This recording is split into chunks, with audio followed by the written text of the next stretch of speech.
ದೋಷವೆನಿಸುವುದು. ಹೇಗೆ ಸರ್ಕಾರದವರು ಕಾಯ್ದೆ ಮಾಡಿರ್ತಾರೋ ಹಾಗೆ ಈಶ್ವರನು ಸಹ ಕಾಯ್ದೆ ಮಾಡಿರ್ತಾನೆ. ಇಂಥ ಪಾಪ ಮಾಡಿದವರು ಇಂಥ ತರದ ಶಿಕ್ಷೆ ಎಂದು ಪರಲೋಕದಲ್ಲಿ ಮಾಡುವರು. ಯಮನು ಇವನ ದಂಡಾಳು. ಚಿತ್ರಗುಪ್ತರು ದೂತರು ನರಕದ ಕೊಂಡಗಳು. ಅನೇಕ ಕಾಯ್ದೆ ಕಾನೂನು ಎಲ್ಲವೂ ಏರ್ಪಟ್ಟಿರುವುದು. ಎಲ್ಲರನ್ನು ನಡೆಸಿಕೊಳ್ಳುವುದಕ್ಕೆ ರಾಜನು ಇರುವನು, ಇವನನ್ನು ನಡೆಸಿಕೊಳ್ಳಲಿಕ್ಕೆ ಯಮನಿರುವನು. ನಾವು ರಾಜರೆಂದು ಬಲ್ಲಂತೆ ನಡೆಯುವ ಹಾಗಿಲ್ಲ. ಹಿಂದಿನ ತಪದ ಪುಣ್ಯದಿಂದ ರಾಜರಾಗಿರ್ತಾರೆ. ಈ ಕಾಲದಲ್ಲಿಯಾದರೂ ಬಲ್ಲವರನ್ನು ಕೇಳಿಕೊಂಡು ಶ್ರುತಿ ಮರ್ಮ ತಿಳಿದುಕೊಂಡು ಕಾಯ್ದೆ ಪಾಸು ಮಾಡಿ ಶಿಕ್ಷೆ ದಂಡ ಮುಂತಾದ ಶಾಸನಗಳನ್ನು ಮಾಡಬೇಕು. ಇಲ್ಲದಿದ್ದರೆ ತಪ್ಪದಿಂದ ರಾಜನಿಂದ ನರಕ ಹೀಗಾದೀತು. ಇನ್ನು ಸಕಲ ವಿಷಯ ರೂಪ ಪ್ರಪಂಚದ ಆಶಾ ಬಿಡದ ಹೊರತು ವಿರಕ್ತಿ ಸಾಧಿಸುವುದಿಲ್ಲ. ಸುಮ್ಮನೆ ವಿರಕ್ತಿ ಧೀರರೆನಿಸಿಕೊಳ್ಳುವುದರಲ್ಲಿ ಲಾಭವಿಲ್ಲ. ನಿಜ ವಿರಕ್ತಿ ಭಕ್ತಿ ನೀತಿ ಇಲ್ಲದೆ ಸುಮ್ಮನೆ ಮೋಕ್ಷ ದೊರೆಯುವುದೇ. ಮತ್ತು ಯೋಗ ಸಾಧಿಸಬೇಕಾದರೆ ಸಮುದ್ರ ನದಿ ತಟಾಕ ಗಿರಿಯ ತುದಿ ಇಲ್ಲಿ ಕೂತು ಜೀವ ಸೃಷ್ಟಿ ಈಶ್ವರ ಸೃಷ್ಟಿ ಏಕತ್ವ ಮಾಡಬೇಕು. ಯೋಗದವರಿಗೆ ಗಾಳಿ ಆಹಾರವೇ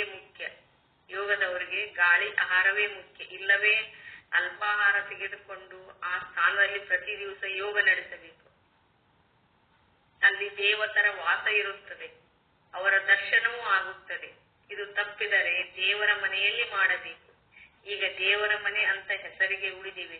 ಎಲ್ಲ ಪ್ರಪಂಚ ಅಲ್ಲಿಯೇ ಮಾಡುತ್ತಾರೆ. ಇದು ಬಹಳ ತಪ್ಪು. ಆ ದೇವರ ಮನೆಯಲ್ಲಿ ಯಾರೂ ಹೋಗಬಾರದು, ಅನ್ಯ ಸಾಮಾನು ಇಡಬಾರದು. ಭಕ್ತ ಶಿವ ಪೂಜಾದ ಸಾಮಗ್ರಿಗಳಲ್ಲದೆ ಇನ್ನೊಂದನ್ನು ಇಡಬಾರದು. ಮಹಾತ್ಮರ ಫೋಟೋ, ಗುರುಮೂರ್ತಿ ಫೋಟೋ, ಗುಗ್ಗಳ ನಾಥವು, ನಂದಾದೀಪ ವಗೈರೆ ಇರಬೇಕು. ಮತ್ತು ಬೆಳಗ್ಗೆ 4 ಗಂಟೆಗೆ ಎದ್ದು ಯೋಗ ಮಾಡಬೇಕು. ಇದರಂತೆ ದಿನದಲ್ಲಿ 5 ವೇಳೆ ಮಾಡಬೇಕು. ಇದು ಆಗದಿದ್ದರೆ 1 ವೇಳೆಯಾದರೂ ಮಾಡಲೇಬೇಕು. ಯಾವ ಮತದವರೇ ಆಗಲಿ ತಮ್ಮ ಗುರುವಿನ ಆಜ್ಞೆಯಂತೆ ತಪ್ಪದಲೇ ಮಾಡಲೇಬೇಕು. ಯಾಕೆಂದರೆ ಮನೆಯಲ್ಲಿ ಕಡೆದರೂ ಸತ್ತರೂ ಬೇಕಾದ್ದು ಆದರೂ ಅದನ್ನು ಹಿಂದಕ್ಕಿಟ್ಟು ಹಿಂಗದಲೇ ಸತ್ಕರ್ಮ ಮಾಡಿದರೆ ಪರಮಾತ್ಮನು ಎಂಥ ಪ್ರಸಂಗ ಬಂದರೂ ನನ್ನ ಸೇವಾ ತಪ್ಪಿಸಲಿಲ್ಲವಲ್ಲ ಅಂತ ಪ್ರೀತಿಯಾಗುತ್ತಾನೆ. ಮತ್ತು ಬಿಳಿಯ ಹೂಗಳು ಬಹಳ ಯೋಗ್ಯವು. ಕರಿಯ ಕೆಂಪು ಹೂಗಳು ದೆವ್ವ ಬಿಡಿಸಲಿಕ್ಕೆ ಬರುತ್ತವೆ. ಬಿಳಿಯ ಗಂಧ, ಬಿಳಿಯ ಪುಷ್ಪ, ಬಿಳಿಯ ಕಂಬಳಿ, ಭಸ್ಮ, ಬರೇ ಬಿಳಿಯ ಸಾಮಗ್ರಿ ಎಲ್ಲವೂ ಕೂಡಬೇಕು. ನಾನಾ ತರ ಬಣ್ಣಗಳ ಹೂವು, ಆಸನ ಇತ್ಯಾದಿ ಇಲ್ಲೇ ಬೇಕಾಗುವುದಿಲ್ಲ. ಮತ್ತು ಬಹಿರ್ ಅಂತರ ಹೀಗೆ ಮಾಡುವ ಪೂಜೆಗಳಲ್ಲಿ ಮೊದಲು ಬಾಹ್ಯ ಪೂಜಾ ಮಾಡಲಿಕ್ಕೆ ಬೇಕು.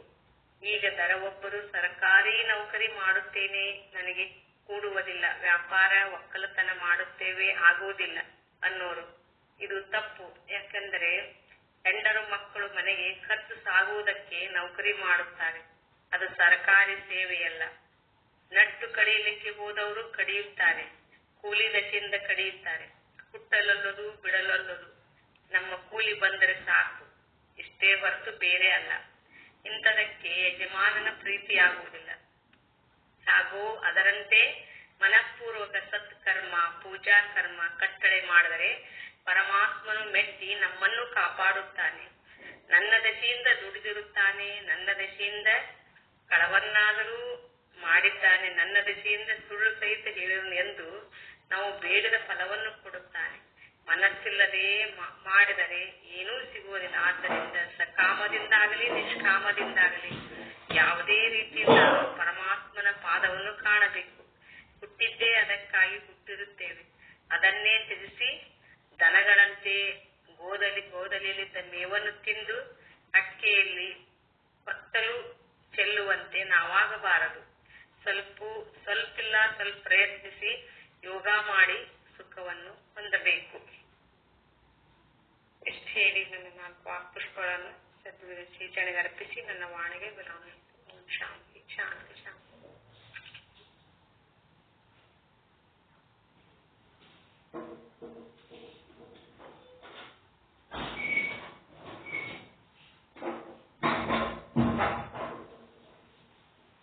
ಇದುವರೆಗೆ ಶುದ್ಧ ಬ್ರಹ್ಮಣಿ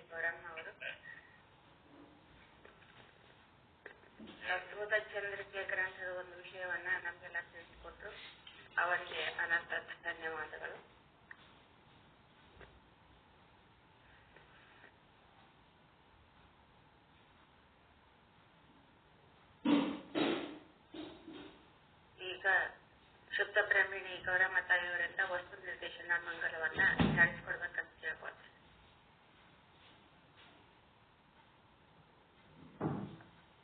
ಎಲ್ಲರಿಗೂ ನಮಸ್ಕಾರಗಳು. ಓಂ ಶ್ರೀ ಸದ್ಗುರು ಶುದ್ಧ ಬ್ರಹ್ಮಣೇ ನಮಃ.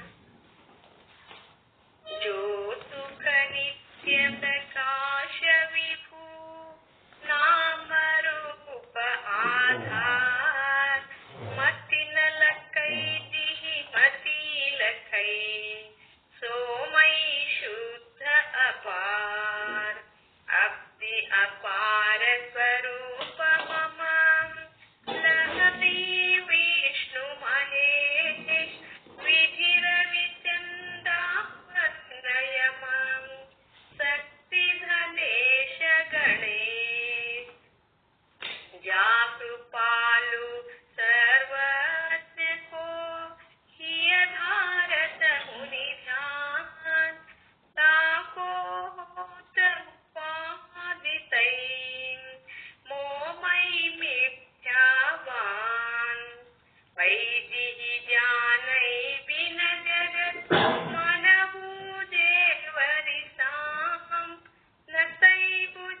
जगतिहि लहै तो हम आपे आप बोध चाहि जाको सुकृति भजत राम निष्काम सो मेरु है आत्मा काकू करू प्रणाम सो मेरु है आत्मा काकू करू प्रणाम।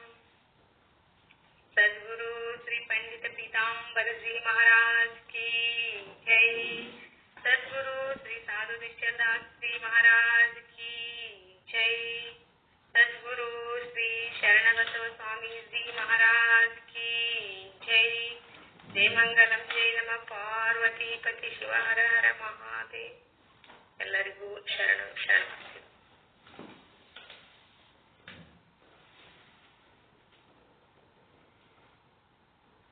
ವಸ್ತು ನಿರ್ದೇಶನ ರೂಪ ಮಂಗಲವನ್ನು ನಡೆಸಿಕೊಟ್ಟ ಶುದ್ಧ ಬ್ರಹ್ಮಿಣಿ ಗೌರಮ್ಮ ತಾಯಿಯವರಿಗೆ ಅನಂತ ಧನ್ಯವಾದಗಳು. ಇನ್ನು ಮುಂದೆ ಶುದ್ಧ ಬ್ರಹ್ಮನಿಷ್ಠ ಸದ್ಗುರು ಶ್ರೀ ಶರಣಬಸವ ಮಹಾಸ್ವಾಮಿಗಳಿಂದ ವೇದ ಸಮ್ಮತವಾದ ಮೋಕ್ಷ ವಿಚಾರವನ್ನ ನಮಗೆಲ್ಲ ತಿಳಿಸಿಕೊಡ್ತಾರೆ. ನಾವೆಲ್ಲರೂ ಲಕ್ಷ್ಯವಿಟ್ಟು ಆಸ್ತಿ ವಹಿಸಿಕೊಳ್ಳೋಣ ಅಂತ ಹೇಳಿ ಕೇಳ್ಕೊಳ್ತಾರೆ. ಓಂ ಸದ್ಗುರು ಶ್ರೀ ಶುದ್ಧ ಬ್ರಹ್ಮಣೇ ನಮಃ.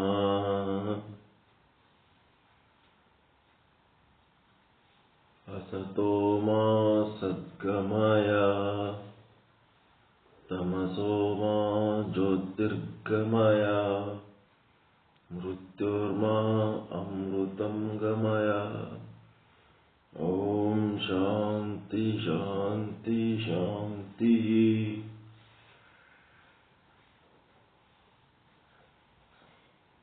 ಈ ಸದ್ಬೋಧ ಚಂದ್ರಿಕೆ ಓದಿದ್ರೆಲ್ಲ ಎಷ್ಟನೇ ಡೇಟು ಏನು ಯಾವ ಎದ್ರಾಗಿಂದ್ರಿ ಅದು ಸ್ವಲ್ಪ ಡೇಟ್ ಹೇಳ್ರಿ. ಅದು ಪರಮಾನುಭವ ಬೋಧೆ 5ನೇ ಸಂಧಿ, ತಾರೀಖ್ 24/12/1938. ಪರಮಾನುಭವ ಬೋಧೆ 5ನೇ ಸಂಧಿ ತಾರೀಖ್ 23/12/1938. ಪೇಜ್ ನಂಬರ್ ಏನದ ರೀ? ಪೇಜ್ ನಂಬರ್ 535 ಐತಿ. 535 ಪೂರ ತುದಿಗೆ ಹೋಗಿರಲ್ಲ. ಈಗ ಇನ್ನೊಂದು ಸ್ವಲ್ಪ ಹೋಗೋದ. ನೆಕ್ಸ್ಟ್ ಇದೇ ತರ ಅವ್ರ ಮಗನೂ ಬರ್ದಾರ ಆತ್ಮಾನಂದರು. ನೆಕ್ಸ್ಟ್ ಇದು ಮುಗಿದ್ಮೇಲೆ ಅದು ಚಾಲು ಮಾಡಂತ.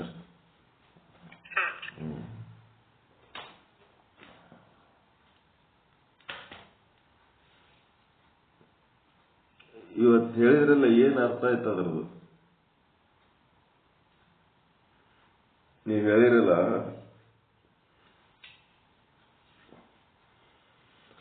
ಅದ್ರಾಗ ಏನ್ ಅರ್ಥ ಮಾಡ್ಕೊಂಡ್ರಿ? ಅಂದ್ರ ಈ ಬ್ರಹ್ಮಾನುಸಂಧಾನ ನಮಗ್ ಮಾಡ್ಲಿಕ್ಕೆ ಆಗಿಲ್ಲ ಅಂದ್ರ ಆವರಣ ಕಳ್ಕೊಂಡು ಬ್ರಹ್ಮಜ್ಞಾನ ಮಾಡ್ಲಿಕ್ಕೆ ಆಗ್ಲಿಕ್ಕಂದ್ರ ಕನಿಷ್ಠ ಪಕ್ಷ ಈ 5 ಯೋಗಗಳನ್ನಾದ್ರೂ ಮಾಡ್ಬೇಕಂತ ಹೇಳ್ತಾರೆ. ಈ ಮಂತ್ರ ಯೋಗ, ಈ ಹಠ ಯೋಗ, ಈಗಿನ ಯೋಗಗಳನ್ನ ಹೇಳಕತ್ತಾರಲ್ರಿ, ಕರ್ಮ ಯೋಗ. ಈ ಸಾಧಕನ ಇದನ್ನಾದ್ರೂ ಮಾಡ್ತಾ ಇರ್ಬೇಕು. ಬ್ರಹ್ಮನಿಷ್ಠ ಸದ್ಗುರುಗಳಿಂದ ಕೇಳಿ ಮಂತ್ರ ಅನುಸಂಧಾನ ಈ ತರ ಎಲ್ಲ ಮಾಡ್ತಾ ಇರ್ಬೇಕು ಅಂತ ಹೇಳ್ತಾರೆ. ಜ್ಞಾನಿಗಳಿಗೆ ವಿಧಿ ನಿಷೇಧಗಳಿಲ್ಲ. ಈ ಅಜ್ಞಾನಿಗಳು ಇದನ್ನಾದ್ರೂ ಮಾಡಿ ಒಂದ್ ಅಂತಃಕರಣ ಶುದ್ಧ ಮಾಡ್ಕೋಬೇಕು. ಈಗ ಮನಿ ಹೆಂಡ್ರು ಮಕ್ಕಳಿಗಾಗಿ ದುಡಿತಾರ, ನೌಕರಿ ಮಾಡ್ತಾರ, ಅದಕ್ಕ ವೇಳೆ ಇರ್ತತಿ. ಈ ಆತ್ಮದ ಮಂತ್ರ ಇವನ್ನೆಲ್ಲ ಮಾಡಿದ್ರೆ ನಮ್ಗೆ ಟೈಮ್ ಇಲ್ಲ ಅಂತಾರ. ಹಿಂಗ ಮಾಡ್ಬಾರ್ದು. ತನ್ನದ ಗತಿ ತಿಂದ ತನ್ನ ಗತಿ ತೆಗೆದು ಹಾಕಿ ಹೋಗ್ಬಾರ್ದು. ನಾವು ಹುಟ್ಟಿ ಬಂದಿರೋದ ಇಂತನ ಮಾಡ್ಲಿಕ್ಕೆ, ಆತ್ಮಜ್ಞಾನ ಮಾಡ್ಲಿಕ್ಕೆ ಸ್ವಲ್ಪ ಒಂದ್ 5 ಟೈಮ್ ಮಾಡ್ಬೇಕಂತ ಹೇಳ್ತಾರೆ ಅವ್ರು. 5 ಹೊತ್ತು 4ಕ್ಕೆ ಎದ್ದು ಮಧ್ಯಾಹ್ನ 12 ಹಿಂಗ 5 ಟೈಮ್ ಆದ್ರೂ ಜ್ಞಾನ, ಇದು ಮಂತ್ರ ಇದನ್ನೆಲ್ಲ ಮಾಡ್ಬೇಕು. ಯೋಗ ಮಾಡ್ಬೇಕು. ಅದನ್ನ ಮಾಡ್ಲಿಕ್ಕೆ ಆಗ್ಲಿಕ್ಕಂದ್ರೆ ದೇವ್ರ ಜಪ ತಪ್ಪ ಇದನ್ನಾದ್ರೂ ಮಾಡ್ಬೇಕು ಅಂತ ಹೇಳ್ತಾ ಇದ್ದಾರೆ. ದಿನದಲ್ಲಿ 5 ವೇಳೆ ಮಾಡ್ಬೇಕು. ಅದು ಆಗದಿದ್ರು 1 ವೇಳೆ ಆದ್ರೂ ಮಾಡ್ಲೇಬೇಕು. ನೀವು ತಪ್ಪದ ಗುರುವಿನ ಆಜ್ಞೆಯಂತೆ ತಪ್ಪದ ನಡ್ಕೊಳ್ಳೇಬೇಕು ಅಂತ ಹೇಳ್ತಾರೆ. ಮನ್ಯಾಗ ಹೆಂಡ್ರು ಯಾರಾದ್ರೂ ಹಡದ್ರ ಸತ್ರ ಅದನ್ನೆಲ್ಲ ಲೆಕ್ಕಕ್ಕೆ ಹಿಡಿಬಾರ್ದು. ಅದನ್ನೆಲ್ಲ ಬಿಟ್ಟು ಪರಮಾತ್ಮನಿಗಾಗಿ ಮಂತ್ರ ಉಪಾಸನೆ ಮಾಡ್ಲೇಬೇಕಂತ ಹೇಳ್ತಾರೆ. ಅವಾಗ ಎಷ್ಟೋ ಏನೋ ತೊಂದ್ರೆ ಬಂದ್ರುನು ನನ್ನ ಬಿಡ್ಲಿಲ್ಲಲ್ಲ ಅಂತ ಆ ಪರಮಾತ್ಮನಿಗೆ ಪ್ರೀತಿ ಆಗ್ತೈತಿ. ನಮಗೊಮ್ಮಿಂದೊಮ್ಮೆ ಕರುಣೆ ಮಾಡ್ತಾನ ಜ್ಞಾನ ಅಂತ ಹೇಳ್ತಾರೆ. ಏನ್ ಮಾಡ್ಲಿಕ್ಕೆ ಆಗ್ಲಿಲ್ಲ ಅಂದ್ರ ಈ ಬ್ರಹ್ಮಜ್ಞಾನ ತಿಳ್ಕೊಂಡು ಬ್ರಹ್ಮಾನುಸಂಧಾನ ಮಾಡ್ಲಿಕ್ಕೆ ಆಗ್ಲಿಲ್ಲ ಅಂದ್ರ ಬ್ರಹ್ಮಜ್ಞಾನ ತಿಳಿಯಕ್ ಆಗ್ಲಿಲ್ಲ ಅಂತ ಹೇಳಿದ್ರೆ ಬ್ರಹ್ಮಾನುಸಂಧಾನ ಮಾಡ್ಲಿಕ್ಕೆ ಆಗ್ಲಿಲ್ಲ ಅಂತಂದ್ರ ಯೋಗಗಳು ಮಾಡ್ಬೇಕು. ಇವನಾರ ಮಾಡ್ಬೇಕು. ಯೋಗಗಳನ್ನ ಜಪ ತಪ ಇವನಾದ್ರೂ ಮಾಡ್ಬೇಕು. ಪೂಜೆ 5 ಯೋಗ ಯಾವ್ಯಾವ ಬರ್ದಾರಲ್ರಿ ಅದ್ರಾಗ? ಬರ್ದಿಲ್ರಿ. ಇಷ್ಟ ಹೇಳ ಅಂದ್ರ ತಿಳಿದು ಸಂದೇಶಗಳು 5 ಅಂತಂದ್ರು. ಅಂದ್ರೆ 5 ಕಾಲದಲ್ಲಿ ಬ್ರಹ್ಮಾನುಸಂಧಾನ ಮಾಡ್ಲಿಕ್ಕೆ ಹೇಳ್ಯಾರ. ಆವರಣಗಳನ್ನು ಕಳೆದುಕೊಂಡು ಮಾಡೋದಾಗದಿದ್ದ ಪಕ್ಷದಲ್ಲಿ 5 ಯೋಗಗಳನ್ನಾದ್ರೂ ಹೇಳಿರ್ತಾರೆ. ಇದರಲ್ಲಿ ವಿಷಯದ ವಿರಕ್ತಿ ಇಲ್ಲದವನು ಮಂತ್ರ ಯೋಗ ಮಾಡ್ಬೇಕು. ವಿಷಯದೊಳಗ ವಿರಕ್ತಿ ಉಂಟಾಗಿಲ್ಲ ಅಂದ್ರ ಅವ್ರೇನ್ ಮಾಡ್ಬೇಕು? ಮಂತ್ರ ಯೋಗ ಮಾಡ್ಬೇಕು. ಮತ್ತೆ ಯೋಗ ಮಾಡ್ಲಿಕ್ಕೆ ಏನೇನ್ ಉಪಯೋಗ ಮಾಡ್ಬೇಕು? ದೇಶ ಜಾಗ ವಿಧಿಯುಕ್ತವಾಗಿರ್ಬೇಕು. ಯಾಕಂದ್ರ ಸಾಧಕರಿಗೆ ವಿಧಿ ಕರ್ಮ ಬೇಕೇ ಬೇಕು. ಸಾಧನೆ ಮಾಡ್ಬೇಕಾದ್ರೆ ಸಾಧಕರಿಗೆ ಕರ್ಮಗಳು ಬೇಕೇ ಬೇಕು, ವಿಧಿಗಳಂತ ಹೇಳ್ತಾರ. ಜ್ಞಾನಿಗೆ ಮಾತ್ರ ಬೇಕಾಗಿಲ್ಲ. ಕಾರ್ಯ ಆದ ನಂತರ ಕಟ್ಟಳೆಗಳಿಲ್ಲ. ಕರಣಗಳು ಕೆಟ್ಟ ನಂತರ ವಿಧಿ ನಿಷೇಧಗಳು ಬೇಕಾಗಿಲ್ಲ. ಕರಣಗಳಂದ್ರೆ ಇವು ಇಂದ್ರಿಯಗಳು, ಅವು ಎಲ್ಲ ಆಯ್ತು ಅಂದ್ಮೇಲೆ ವಿಧಿ ನಿಷೇಧಗಳು ಬೇಕಾಗಿಲ್ಲ ಜ್ಞಾನಿಗೆ. ಪರಂತು ಸಾಧಕನಿಗೆ ಸಾಧನಗಳು ಬೇಕೇ ಬೇಕು. ಮುರುಕ್ ಲೇಖನಿಕೆ ಹರಕ್ಕಾಗದ ನೀರ ಮಧ್ಯೆ ಎದಕ್ಕೆ ಉಪಯೋಗದವು? ಅದರಂತೆ ಬ್ರಹ್ಮ ಸಾಕ್ಷಾತ್ಕಾರ ಮಾಡಿಕೊಳ್ಳಿಕ್ಕೆ ಯೋಗ್ಯ ಸಾಧನಗಳು ಬೇಕೇ ಬೇಕು. ಮತ್ತು ಸಾಧಕನಿಗೆ ಉತ್ತಮ ವಸ್ತುಗಳು, ಉತ್ತಮ ಸ್ಥಾನ, ಉತ್ತಮ ವೇಳೆ ಬೇಕು. ಇವುಗಳನ್ನ ಶ್ರೋತ್ರಿಯ ಬ್ರಹ್ಮನಿಷ್ಠನೆಂದು ತಿಳಿದುಕೊಂಡು ಸರಿಯಾಗಿ ಮಾಡಿದ್ರೆ ಬ್ರಹ್ಮ ಸಾಕ್ಷಾತ್ಕಾರ ಆಗ್ತದೆ. ಜ್ಞಾನ ಸಿದ್ಧನಿಗೆ ಮಾತ್ರ ಯಾವುದೂ ವಿಧಿ ನಿಷೇಧ ಕಟ್ಟಳೆಗಳು ಬೇಕಿಲ್ಲ. ಆಲ್ರೆಡಿ ಅವ್ರಿಗೆ ಜ್ಞಾನ ಆಗಿರ್ತೈತೆ, ಅವ್ರಿಗೆ ವಿಧಿ ನಿಷೇಧ ಬೇಕಾಗಿಲ್ಲ ಅಂತಾರ. ಈಗ ಹೆಂಗಂದ್ರ ನಾಗಲಿಂಗಪ್ಪನವರು, ಗರಗದ ಮಡಿವಾಳಪ್ಪನವರು ಇದ್ರು.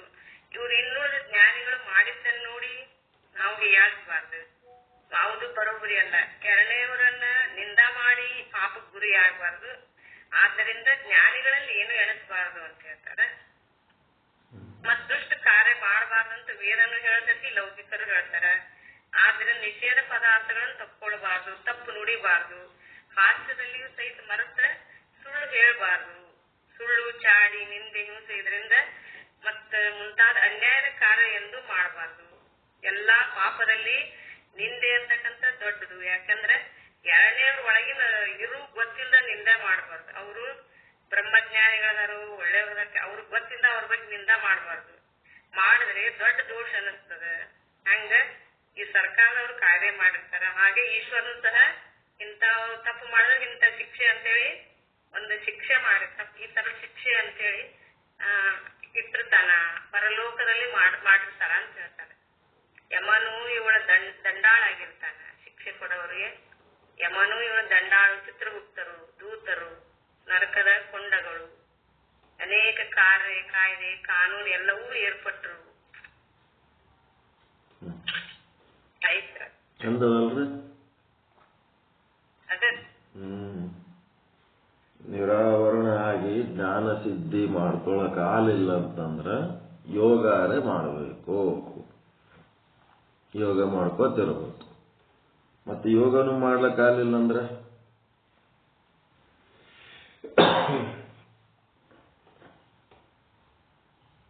ಮನುಷ್ಯ ಆಗಿಬಿಟ್ಟು ಬಂದು ಉಪಯೋಗ ಇಲ್ಲ, ಬರೇ ದುಡುದು ಕರ್ಮ ಮಾಡಬೇಕು.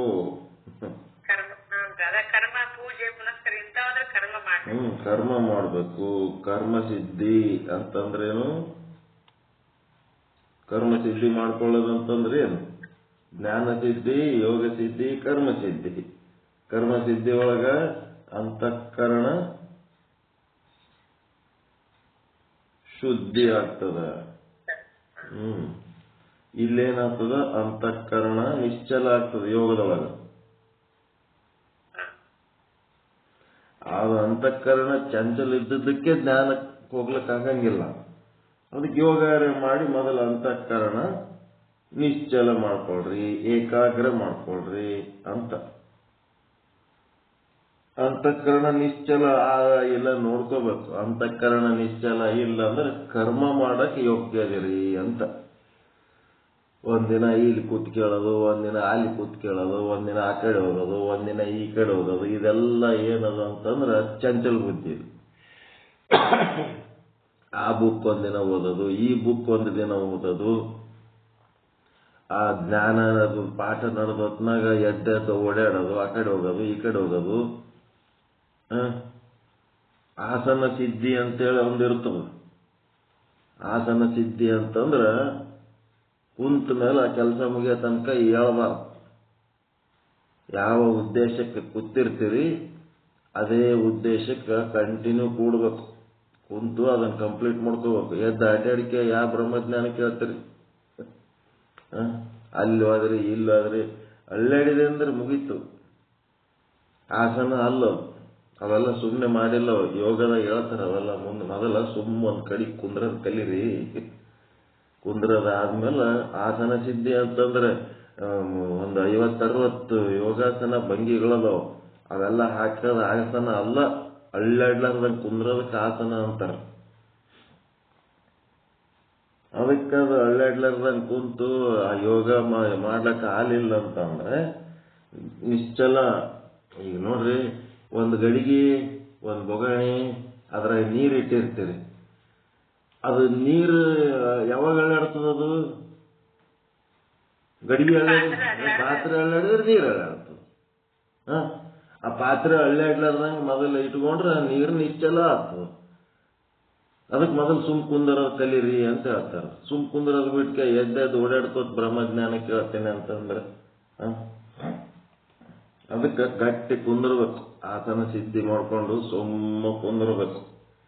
ಯೋಗ ಮಾಡಬೇಕು ಅಂತ ಮೊದಲು ಅದು ಮಾಡ್ಬೇಕು. ಅದಾದ್ಮೇಲೆ ಮುಂದೆ ಬ್ರಹ್ಮಜ್ಞಾನಕ್ಕೆ ಮನಸ್ಸು ತಿಳಿಗೊಂಡಾಗ, ಅಂದ್ರೆ ಕರ್ಮ ಮಾಡಿ ಮನಸ್ಸನ್ನ ತಿಳಿ ಮಾಡ್ಕೋಬೇಕು. ಅದು ಮಲಿನಾಗಿರ್ತದೆ, ತಿಳಿ ಮಾಡಬೇಕು. ಆಮೇಲೆ ಅದನ್ನ ಏಕಾಗ್ರ ಮಾಡಬೇಕು. ನಿಸ್ತರಂಗ ಅಂತಾರೆ ಅದಕ್ಕೆ. ತರಂಗಗಳು ಇರ್ಲಾರ್ದಂತ ಸ್ಥಿತಿ ತರ್ಕೋಬೇಕು ಅದಕ್ಕೆ. ಅದರೊಳಗೆ ಹಂಗೆ ತರಂಗಗಳು ಬರ್ತಿರ್ತಾವ.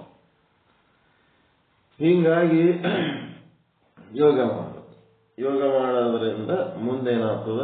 ಆಟೋಮೆಟಿಕ್ ಅದ್ರೊಳಗ ಬ್ರಹ್ಮನ ಪ್ರತಿಬಿಂಬ ಮೂಡಿ ಅವೆಲ್ಲ ಮುಂದೆ ಆಭಾಸನ ವ್ಯವಹಾರಗಳು ಏನೇನದಾವ ಎಲ್ಲ ಚಾಲು ಆಗ್ತಾವ. ಬ್ರಹ್ಮನ ಆಭಾಸನ ವ್ಯವಹಾರಗಳು ಇಲ್ಲಂದ್ರೆ ಅಂತಃಕರಣದ ಒಳಗಿನ ತರಂಗಗಳು ಅವು ವ್ಯವಹಾರ ಮಾಡ್ತಿರ್ತಾವ. ಅಂತಃಕರಣದ ತರಂಗಗಳ ವ್ಯವಹಾರ ಬೇರೆ. ಅಂತಃಕರಣ ನಿರ್ಮಲ ನಿಶ್ಚಲ ಆದಾಗ ಅದರೊಳಗೆ ಬ್ರಹ್ಮನ ಆಭಾಸ ಉಂಟಾಗಿ ಆ ಆಭಾಸನ ವ್ಯವಹಾರಗಳು ಬೇರೆ. ಆಭಾಸನ ವ್ಯವಹಾರಗಳು ಮೋಕ್ಷ ಕರ್ಕೊಂಡು ಹೋಗ್ತಾವ. ಅಂತಃಕರಣದೊಳಗಿನ ತರಂಗಗಳು ಅದರಾಗ ಅದು ವ್ಯವಹಾರ ಮಾಡ್ತದೆ. ಅಂತಃಕರಣ ವ್ಯವಹಾರ ಮಾಡ್ತದೆ. ಅದೇನ್ ಮಾಡ್ತದೆ? ಇಲ್ಲಿ ಲೌಕಿಕ ಕರ್ಮಕ್ಕೆ ಕರ್ಕೊಂಡು ಹೋಗ್ತಾವ. ಆಭಾಸ ಸ್ಪಷ್ಟವಾಗಿ ಮೂಡಬೇಕು ಅಂತಃಕರಣದೊಳಗಂದ್ರೆ ಅದು ನಿರ್ಮಲ ಆಗ್ಬೇಕು, ನಿಶ್ಚಲ ಆಗ್ಬೇಕು. ಕರ್ಮ ಮಾಡಬೇಕು, ಕರ್ಮ ಮಾಡ್ಲಿಕ್ಕೆ ಆಗಲಿಲ್ಲ ಅಂತಂದ್ರೆ ಯೋಗ ಮಾಡಬೇಕು ಅಂತಿಲ್ಲ. ಕರ್ಮನೂ ಮಾಡಬೇಕು, ಯೋಗನೂ ಮಾಡಬೇಕು, ಜ್ಞಾನನೂ ಮಾಡ್ಕೋಬೇಕು. ಮೂರು ಮಾಡೇಬೇಕು.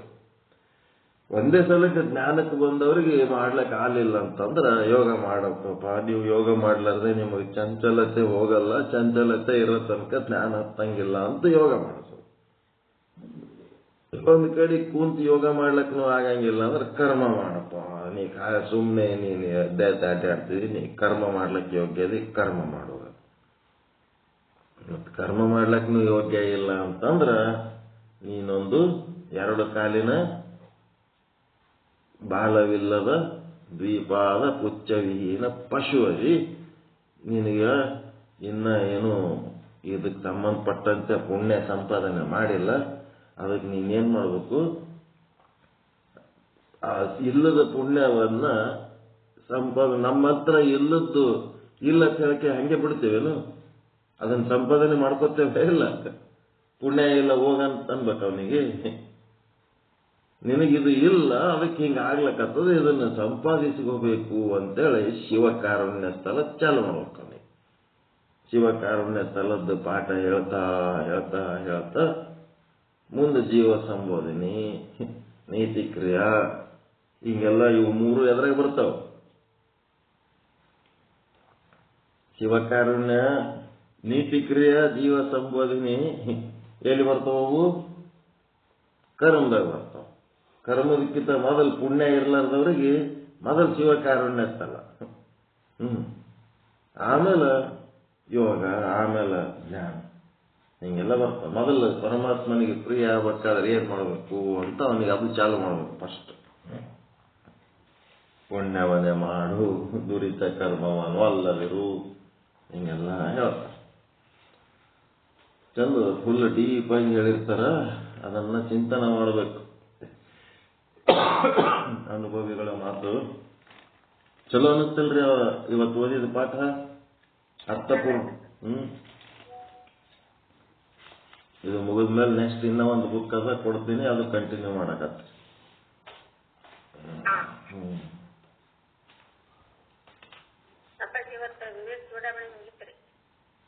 ವಿವೇಕ ಚೂಡಾಮಣಿ ಮುಗಿಸಿದ್ರಿ?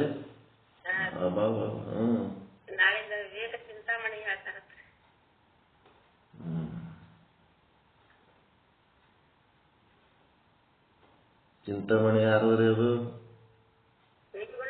ನಿಜಗುಣ ಶಿವ. ಏನದು ಚಿಂತಾಮಣಿ ಅಂದ್ರ?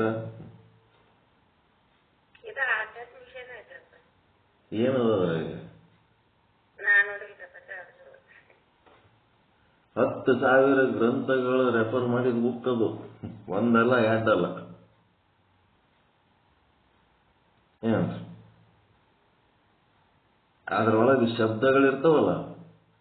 ಈಗ ನಿಮ್ ಇದ್ರಾಗ ವಿಚಾರ ಚಂದ್ರೋದಯದ ಹಿಂದ ಪದಾರ್ಥ ಏಕವಿಧ, ಪದಾರ್ಥ ದ್ವಿವಿಧ ಅಂತದವಿಲ್ಲ? ಸರಿ, ಹಂಗ ಆ ಒಂದು ವಿಷಯಗಳ ವರ್ಗೀಕರಣ, ವಿಷಯಗಳ ಅರ್ಥ ಮಾಡಿ ಹೇಳಂತದ್ದು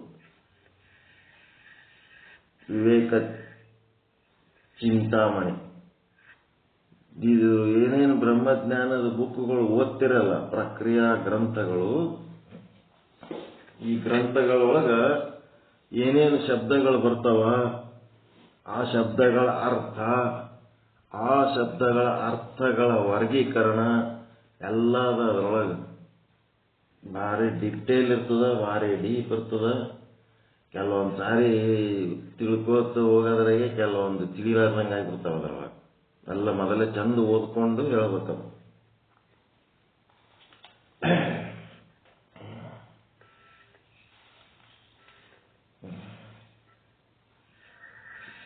ಅದು ತಿಳಿಲಿ ಬಿಡ್ಲಿ, ಮೊದಲು ಓದ್ಬೇಕು, ಸುಮ್ ಕೂತು ಓದೋದೇ ಮಾಡ್ಬೇಕು. ಓದೋದ್ರಿಂದ ಏನಾಗ್ತದಂದ್ರ ಈ ಬುಕ್ನಾಗ ಇಂಥ ಪೇಜ್ನಾಗ ಇಂಥ ವಿಷಯ ಅದಂತ ಗೊತ್ತಾಗ್ತದ. ಮುಂದೆ ಬುಕ್ ಬೇರೆ ಕಡೆ ಬೇರೆ ಗ್ರಂಥ ಓದೋದ್ರಾಗ ಅದು ಬಂದತ್ನಾಗ ಅದರ ಅರ್ಥ ಅವು ಬೇಕಂತಂದ್ರ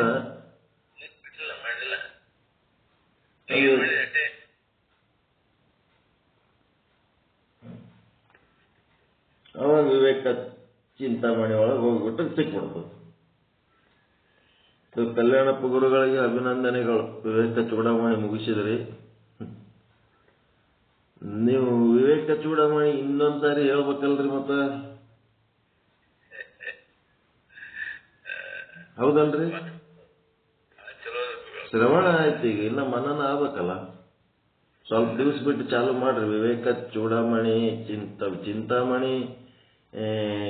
ಅದು ಸ್ವಲ್ಪ ಸ್ವಲ್ಪ ಮುಗಿಸಿ ಸ್ವಲ್ಪ ಸ್ವಲ್ಪ ಹೇಳ್ರಿ, ಅದೇನು ಬಹಳ ಬೇಕಾಗಿಲ್ಲ. ಒಂದೊಂದೇ ಶಬ್ದದ ಅರ್ಥ ಹೇಳ್ಕೊತ ಹೋದ್ರೆ ಸಾಕು. ವಿವೇಕ ಚೂಡಾಮಣಿನೇ ಮತ್ತೊಂದ್ಸಾರಿ ಹೇಳ್ಬೇಕು.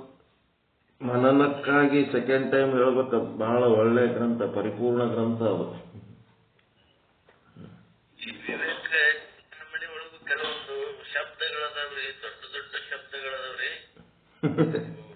ಅದನ್ನು ಒಂದ್ ಸ್ವಲ್ಪ ನಾವು ಶಬ್ದಗಳು ಗೊತ್ತಾಯ್ತು, ಎಲ್ಲರಿಗೂ ಶಬ್ದಾರ್ಥ ಡಿಕ್ಷನರಿ ಇದ್ದಂಗ ಅದು. ಡಿಕ್ಷನರಿ ಇದ್ದಂಗ ವಿವೇಕ ಚಿಂತಾಮಣಿ ಡಿಕ್ಷನರಿ ಇದ್ದಂಗ. ಭಾರಿ ಕೆಲಸ ಮಾಡಿರೋ.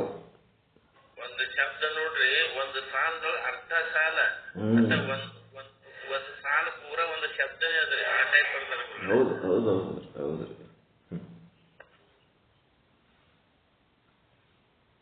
ಬಹಳ ಚಂದ ಅದ್ರಿ ಅದು. ಸುಮ್ ಜಸ್ಟ್ ಬರೀ ಓದ್ಕೋತ ಹೋದ್ರೆ ಅದು ಮತ್ತೆ ನಮಗೆ ಏನೋ ಅರ್ಥ ಆಗ್ತದೆ, ಹಿಂಗೆ ಹಿಂಗೆ ಅಂತ ಹೇಳಿ. ಇದು ಒಂದೇ ಅರ್ಥ ಆಗೋದು ಅರ್ಥ ಆಗ್ತದೆ. ಈಗೆಲ್ಲ ತಿಳ್ಕೊಂಡಿವಿ ಅಂದ್ಕೊಳ್ಳಿ ಅರ್ಥ ಆಗ್ತದೆ. ಆದ್ರೂ ನಾವು ಒಂದ್ 2-3 ಸಲ ಓದ್ತಾನೆ ಇರ್ಬೇಕ್ರಿ ಅದನ್ನ, ಅಂದ್ರೆ ಚಲೋ. ಶಾಸ್ತ್ರ ಸಂಪನ್ನರಾಗ್ಬಿಡ್ತೀರಿ ನೀವು, ಶಾಸ್ತ್ರಿಗಳಾಗ್ಬಿಡ್ತೀರಿ. ವಿವೇಕ ಚೂಡಾಮಣಿ ಮುಗಿಸಿದ್ರಿ ಅಂತ, ವಿವೇಕ ಚಿಂತಾಮಣಿ ಮಾಡಿದ್ರಿ ಅಂದ್ರೆ ಶಾಸ್ತ್ರಿಗಳಾಗ್ಬಿಡ್ತೀರಿ. ಪಕ್ಕ ಶಾಸ್ತ್ರಿಗಳಾಗ್ತೀರಿ. ಎಲ್ಲಿ ಯಾವ ಪೇಜ್ನಾಗ ಯಾವ ಬುಕ್ನಾಗ ಈ ಶಬ್ದ ಅದ ಹೀಗೆಲ್ಲ ಹೇಳಕ್ ಬರ್ತದ ಅದು ಮುಗಿಸಿದ್ರಿ ಅಂತಂದ್ರೆ. ಡಿಕ್ಷನರಿ ಅದು.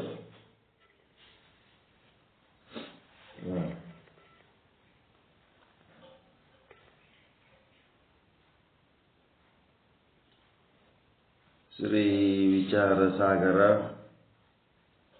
ಸಾಧು ನಿಶ್ಚಲ್ ದಾಸ್ಜಿಯವರ ಕೃತಿ. ವಿಷಯಾಂಕ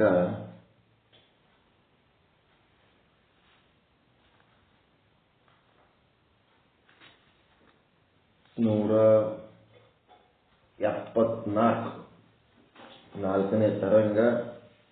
ಉತ್ತಮಾಧಿಕಾರಿ ತತ್ವದೃಷ್ಟಿಗೆ ಉಪದೇಶ. ವಿಷಯಾಂಕ 174. ಏನ್ ಹೇಳ್ತದಂದ್ರೆ, ಆಭಾಸವೇ ಕರ್ಮ ಮಾಡುತ್ತದೆ, ಆಭಾಸವೇ ಫಲವನ್ನು ಕೊಡುತ್ತದೆ ಅಂತ. ಈ ಆಭಾಸ ಯಾರಾಗ್ಯಾರ? ಇದು ಆಭಾಸ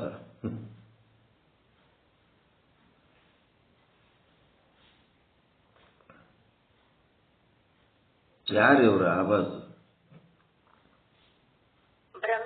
ಬ್ರಹ್ಮನೇ ವ್ಯವಹಾರ ಮಾಡೋದಕ್ಕೆ ಪ್ರತಿಬಿಂಬ ರೂಪ ತಗೊಂಡ. ನಾವು ಬ್ರಹ್ಮನೇ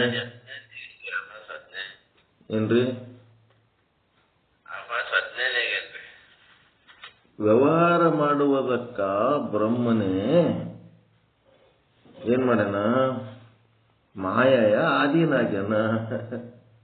ಮಾಯಾಧೀನ ಆಗಿ ವ್ಯವಹಾರ ಮಾಡ್ಲಕತ್ತಾನ. ಮಾಯಾತೀತನಾಗಿ ಬ್ರಹ್ಮ ಅನಿಸ್ಕೋತಾನ. ಮಾಯಾಧೀನ ಆಗ್ಯಾನ. ಆಗಿದ್ದಕ್ಕ ಅವನೇನಾಗ್ಯಾನ? ಜೀವ ಈಶ್ವರ ಅನಿಸ್ಕೊಂಡನ ಬ್ರಹ್ಮನೇ. ಅದಕ್ಕೆ ಜೀವಚೇತನ, ಕೂಟಸ್ಥ ಚೇತನ, ಅವಿದ್ಯಾ ಚೇತನ, ಮತ್ತೇನು ಮತ್ತದ್ರೊಳಗೆ ಪ್ರತಿಬಿಂಬ ಏನದಲ್ಲ ಅದಕ್ಕೆ ಅವೆಲ್ಲ ಚೇತನನೇ ಅವು. ವ್ಯವಹಾರ ಮಾಡುವುದಕ್ಕೆ ಅವನ ಬ್ರಹ್ಮನೇ ಆ ತರ ಮಾಡ್ಯಾನ. ಆಭಾಸ ಆಗಿ ವ್ಯವಹಾರ ಮಾಡ್ಲಿಕ್ಕತ್ತಾನ. ಮಾಯಾಧೀನನು ಅವನೇ ಆಗ್ಯಾನ. ನೀವು ಮಾಲಕರು ಅದೀರಿ, ನಿಮ್ಮ ಹೆಂಡ್ರ ಮಾತು ಕೇಳ್ತೀರಾ? ಇಲ್ಲ, ಎಲ್ಲ ಕಾಲದಲ್ಲಿ ನನ್ನೇ ಮಾತು ಕೇಳ್ಬೇಕಂತೀರ ನೀವು? ಅಲ್ಲಿ ವ್ಯವಹಾರ ನಡಿಬೇಕಾದ್ರೆ ಹೆಂಡ್ರ ಮಾತು ಕೇಳ್ತೀರಾ? ಇಲ್ಲ.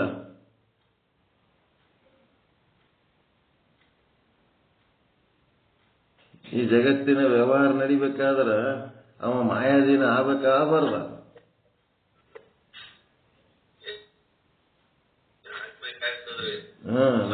ನಾ ಯಜಮಾನ ಅದೀನಿ, ನಾ ಗಂಡ ಅದೀನಿ ಅಂದ್ರೆ ಕುಂದ್ರು ನಿಷ್ಕ್ರಿಯ ಬ್ರಹ್ಮ ಆಗಿ ಅಂತಾಳ. ನೀ ಸಕ್ರಿಯ ಆಗ್ಬೇಕಾದ್ರೆ ನನ್ನ ಮಾತು ಕೇಳ್ಬೇಕಂತಾಳ.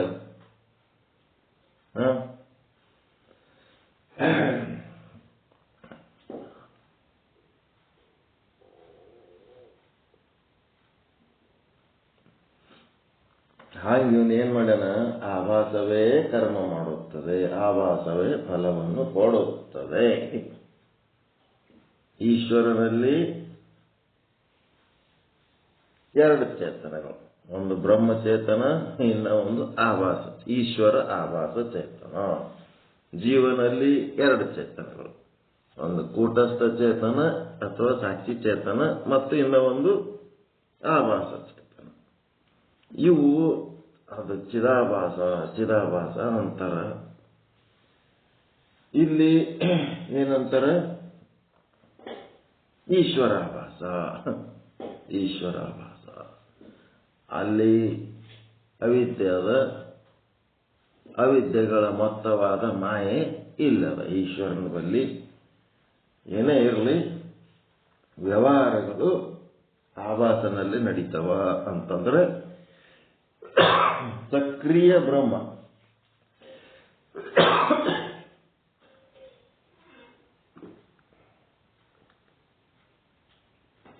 ಸಕ್ರಿಯ ಬ್ರಹ್ಮ ಅಂದ್ರೆ ಆಭಾಸ ಚೇತನ.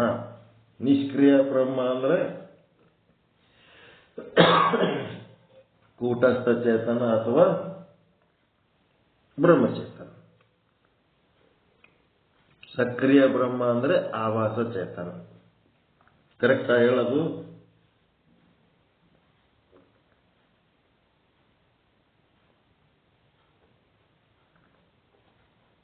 ಸಕ್ರಿಯ ಬ್ರಹ್ಮ ಅನ್ಬೋದು ಆಭಾಸಗ.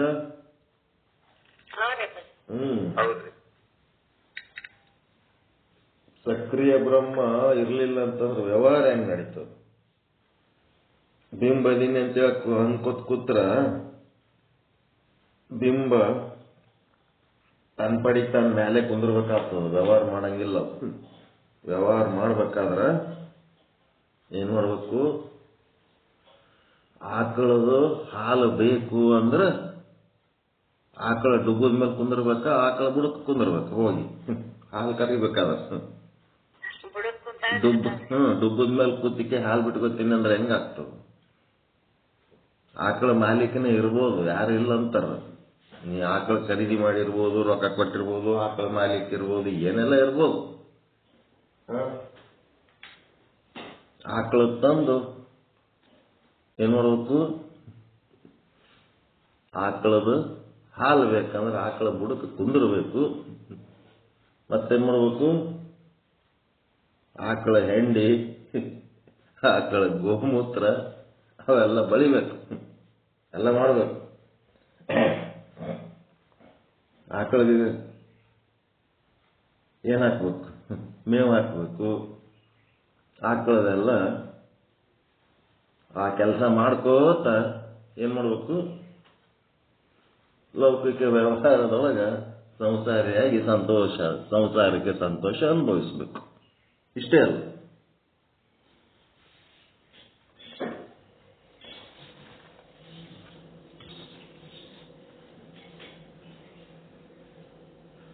ಅದಕ್ಕೆ ಸಕ್ರಿಯ ಬ್ರಹ್ಮ ಹೆಂಗದನ, ನಿಷ್ಕ್ರಿಯ ಬ್ರಹ್ಮ ಅಂತ ಹೇಳಿದ್ರು ಮೊದಲು. ಯಾವುದು?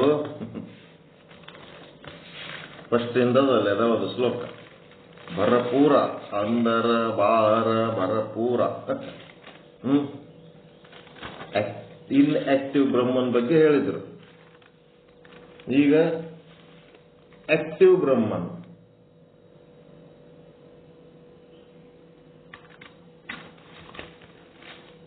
ಅವನ್ ಹೆಂಗದನ, ನಿಷ್ಕ್ರಿಯ ಬ್ರಹ್ಮ. ಮರದೊಳಗೆ ಮಂದಾಗ್ನಿಯ ಉರಿಯದಂತಿರಿಸಿದೆ. ನೊರೆವಾಲೊಳು ತುಪ್ಪದ ಕಂಪಿಲ್ಲದಂತಿರಿಸಿದೆ, ಶರೀರದೊಳು ಆತ್ಮವ ಅರಿಯದಂತಿರಿಸಿದೆ ಅಂತಂದ್ರ ಅವನ ಹೆಂಗದನ ನಿಷ್ಕ್ರಿಯ ಬ್ರಹ್ಮಕ್ಕಿಂಗದ ನೋಡಂತ. ಅಂತರ್ಬಾಹರ ಏಕರಸ ಜೋಚೇತನ ಭರಪೂರ ವಿಭು ನಭ ಸಮಾಹ. ಸೊ ಬ್ರಹ್ಮ ಹೈ ನಹಿ ನೇರ ನಹಿ ದೂರ. ಇದ್ಯಾವುದು? ನಿಷ್ಕ್ರಿಯ ಬ್ರಹ್ಮ. ಇನ್ ಆಕ್ಟಿವ್ ಬ್ರಹ್ಮನ್ ಇದೇನ್ ಮಾಡ್ಯದ? ತನ್ನ ಸತ್ತಾ ಸ್ಫೂರ್ತಿಯನ್ನ ಈ ಆಭಾಸನಿಗೆ ಕೊಟ್ಟ. ಅದಕ್ಕೆ ಈ ಆಭಾಸ ಏನ್ ಮಾಡ್ಲಕತ್ತದ?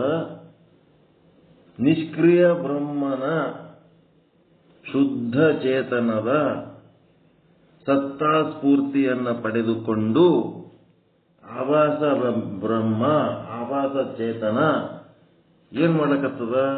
ಬ್ರಹ್ಮನ ಆಭಾಸ ವ್ಯವಹಾರ ಮಾಡ್ಲಿಕ್ಕತ್ತದ. ಅದು ಮಾಡ್ಲಕತ್ತದ, ನೀವು ಮಾಡ್ಲಕತ್ತೀರಿ. ಕೂಟಸ್ಥ ಚೇತನದ ಪ್ರತಿಬಿಂಬ ರೂಪವಾದ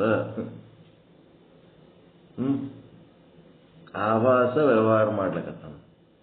ಕೂಟಸ್ಥ ಚೇತನ ಆ ವ್ಯವಹಾರ ಮಾಡ್ತಾ ಇಲ್ಲ. ಹೌದಲ್ರಿ? ಹೌದ್ರಿ. ಆಭಾಸ ವ್ಯವಹಾರ ಮಾಡ್ಲಿಕ್ಕತ್ತಾನ. ನಿಮ್ ಪರಿಸ್ಥಿತಿ ಏನು? ನೀವು ಕೂಟಸ್ಥ, ನಾ ಬ್ರಹ್ಮ ಅಂತೀರಿ. ಯಾವಾಗ? ವ್ಯವಹಾರ ಮಾಡದಿರುವಾಗ. ವ್ಯವಹಾರ ಮಾಡುವಾಗ ನೀವೇ ಏನಾಗಿರ್ತೀರಿ? ಕೂಟಸ್ಥ ಚೇತನದ ಪ್ರತಿಬಿಂಬ ರೂಪವಾದ ಆಭಾಸ ಆಗಿರ್ತೀರಿ. ಚಿದಾಭಾಸ ನೀವೇ ಆಗಿರ್ತೀರಿ. ಚಿದಾಭಾಸ ಅಜ್ಞಾನಿ ಅದನ್ನ ಅಂತೇಳ ಅವನಿಗೆ ಬೇರೆ ಕಡೆ ಬಿಡ್ತಾರೆ. ನಿಮ್ ಬಿಟ್ಟದನೇನೋ ಚಿದಾಭಾಸ. ನಾ ಕೂಟಸ್ಥದೀನಿ ಅಂತಂದ್ರೆ ವ್ಯವಹಾರ ಮಾಡುವಾಗ ನೀವೇ ಆಭಾಸ ಆಗ್ತೀರಿ. ನಿಮ್ಮ ವ್ಯವಹಾರವನ್ನ ನೋಡೋರು ಯಾರು? ನಿಮ್ಮೊಳಗೆ ಈಶ್ವರ ಚೇತನ ಅದ. ಅದು ನಿಮಗೆ ಪ್ರೇರಣೆ ಮಾಡ್ಲಿಕ್ಕತ್ತದ ಎಂತ ವ್ಯವಹಾರ ಮಾಡಬೇಕು ಅಂತ. ಆ ವ್ಯವಹಾರ ಚಲೋ ಮಾಡಿದ್ರೆ ಪುಣ್ಯ ಮಾಡ್ತೀರಿ, ಆ ವ್ಯವಹಾರ ಕೆಟ್ಟ ಮಾಡಿದ್ರಿ ಅಂದ್ರೆ ಪಾಪ. ನೀ ಇಂಥ ವ್ಯವಹಾರ ಮಾಡ್ಬೇಕು, ಇಂಥ ಕೆಲಸ ಮಾಡ್ಬೇಕಪ್ಪ ಅಂತಂದ್ರೆ ಆ ಕೆಲಸ ಚಲೋ ಮಾಡಬಾರ್ದು. ನೆಕ್ಸ್ಟ್, ಆ ಈಶ್ವರ ನಿಮ್ಮೊಳಗೆ ಅದ. ನಿಮ್ಮೊಳಗಿನ್ನ ಇನ್ನೊಂದು ಭಾಗ ಈಶ್ವರ. ಅವನೊಳಗೆ ಒಂದು ನಿಷ್ಕ್ರಿಯ ಬ್ರಹ್ಮ, ಅವನೊಳಗೊಂದು ಸಕ್ರಿಯ ಬ್ರಹ್ಮ. ಎಲ್ಲರೊಳಗಿನ ಈಶ್ವರ ಚೇತನದ, ಎಲ್ಲರೊಳಗಿನ ಕೂಟಸ್ಥ ಚೇತನದ ಮೊತ್ತನೇ ಬ್ರಹ್ಮಚೇತನ. ಎಲ್ಲರೊಳಗಿನ ಆಭಾಸ ಚೇತನದ ಮೊತ್ತನೇ ಮಾಯಾ ಚೇತನ. ಎಲ್ಲರೊಳಗಿನ ಅಂತಃಕರಣಗಳ ಮೊತ್ತನೇ ಅಲ್ಲಿ ಮಾಯೆಯೊಳಗಿಂದು ಬ್ರಹ್ಮನ ಆಭಾಸ ಚೇತನ. ಎಲ್ಲರೊಳಗಿನ ಚಿದಾಭಾಸಗಳ ಮೊತ್ತನೇ ಅಲ್ಲಿ ಬ್ರಹ್ಮನೊಳಗಿರುವ ಯಾವುದದು? ಈಶ್ವರನೊಳಗಿರುವ ಈಶ್ವರಾಭಾಸ ಚೇತನ. ಇವೆಲ್ಲ ಜೀವ ಬಿಟ್ಟು ಈಶ್ವರ ಇಲ್ಲ, ಈಶ್ವರ ಬಿಟ್ಟು ಜೀವ ಇಲ್ಲ. ಈಗೇನಾಯ್ತು? ಈಶ್ವರನು ನಿಮ್ಮೊಳಗೆ ಅದನ್ನ ಪ್ರೇರಣೆ ಮಾಡ್ಲಿಕ್ಕತ್ತನ. ಒಂದು ಪ್ರೇರಣೆ ಮಾಡುವ ಶಕ್ತಿ ಒಳಗೆ ಅದ, ಇನ್ನ ಒಂದು ಪ್ರೇರಿತವಾಗುವ ಶಕ್ತಿ ಒಳಗೆ ಅದ. ಅವೆರಡು ಪ್ರೇರಕ ಪ್ರೇರಣೆ ಎರಡೂ ಮಾಡಿಕೊಂಡು ಏನೋ ಕೆಲಸ ಮಾಡ್ತಿರ್ತಾವ. ಆ ಕೆಲಸ ಮಾಡುವಾಗ ಒಂದು ಕೆಲಸ ಮಾಡ್ತದ, ಇನ್ನೂ ಒಂದು ಪಕ್ಷಿ ಕೆಲಸ ನೋಡ್ತಿರ್ತದ. ಎಲ್ಲ ಓಸು ಒಳಗೆ ಅದಾವ ನಿಮ್ಮೊಳಗೆ, ಹೊರಗೆ ಯಾವ ಇಲ್ಲ.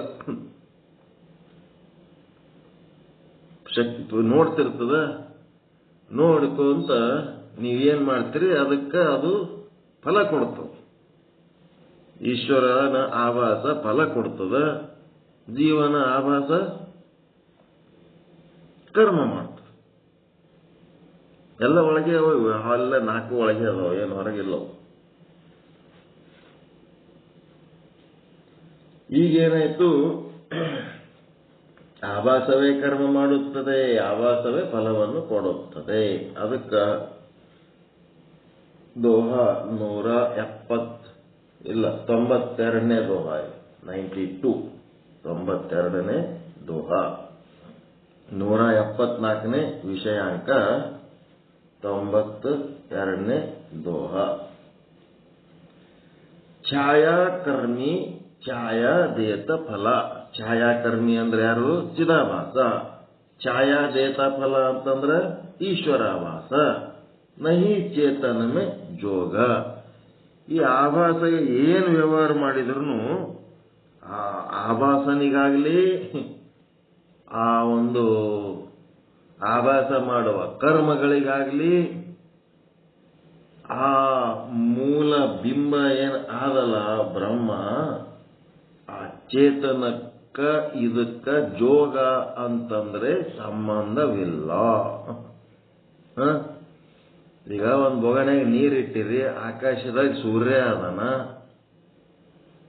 ಸೂರ್ಯ ಇದ್ಮೇಲೆ ಏನಾಗ್ಯದ, ನೀರು ಹೊಲಸಿದ್ರ ಸೂರ್ಯನ ಪ್ರತಿಬಿಂಬ ಸರಿಗೆ ಮೂಡಂಗಿಲ್ಲ. ನೀರು ಅಲ್ಲಾಡ್ತಿತ್ತಂದ್ರೆ ಸೂರ್ಯನ ಪ್ರತಿಬಿಂಬ ಸರಿಗೆ ಮೂಡಂಗಿಲ್ಲ. ನೀರು ಜಾಸ್ತಿ ಇದ್ರೇನು, ನೀರು ಕಮ್ಮಿ ಇದ್ರೇನು ಪ್ರತಿಬಿಂಬ ಸ್ಪಷ್ಟ ಇದ್ರೇನು, ಪ್ರತಿಬಿಂಬ ಅಸ್ಪಷ್ಟ ಇದ್ರೇನು, ಪ್ರತಿಬಿಂಬ ನಿಶ್ಚಲವಾಗಿದ್ರೇನು, ಪ್ರತಿಬಿಂಬ ಅಲ್ಲಾಡ್ತಿತ್ತಂದ್ರೇನು, ಅದಕ್ಕ ಸೂರ್ಯಗ ಏನಾರ ಸಂಬಂಧದ ಏನ್ರಿ? ಸಂಬಂಧ ಇಲ್ಲ. ಇಲ್ಲಿ ನಡೆದ ವ್ಯವಹಾರಕ್ಕ ಸೂರ್ಯಗೆ ಏನು ಸಂಬಂಧ ಇಲ್ಲ. ಅವ ಹೆಂಗದನ? ಅಸಂಗದನ.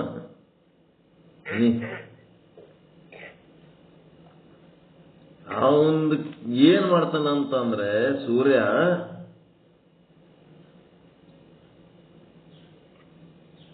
ಪ್ರತಿಬಿಂಬ ಇಲ್ಲದಂಗ ಮಾಡ್ತಾನವ. ಪ್ರತಿಬಿಂಬ ಇರೋ ತನಕ ನನ್ನ ಗುರುತು ಯಾರು ಮಾಡಲ್ಲ ಅಂತೇಳಿ ಯಾವ ಪ್ರತಿಬಿಂಬವನ್ನು ಇಲ್ಲದಂಗ ಮಾಡ್ತಾನಂದ್ರ ಏನ್ ಮಾಡ್ಬೇಕು? ನೀರು ಒಣಗಿಸ್ತಾನವ. ನೀರು ಒಣಗಿಸ್ತಾನವ, ನೀರು ಖಾಲಿ ಮಾಡ್ತಾನ. ನೀರು ಖಾಲಿ ಮಾಡಿದ್ರೆ ಪ್ರತಿಬಿಂಬ ಇರ್ತದೇನ್ರಿ ಅಲ್ಲಿ?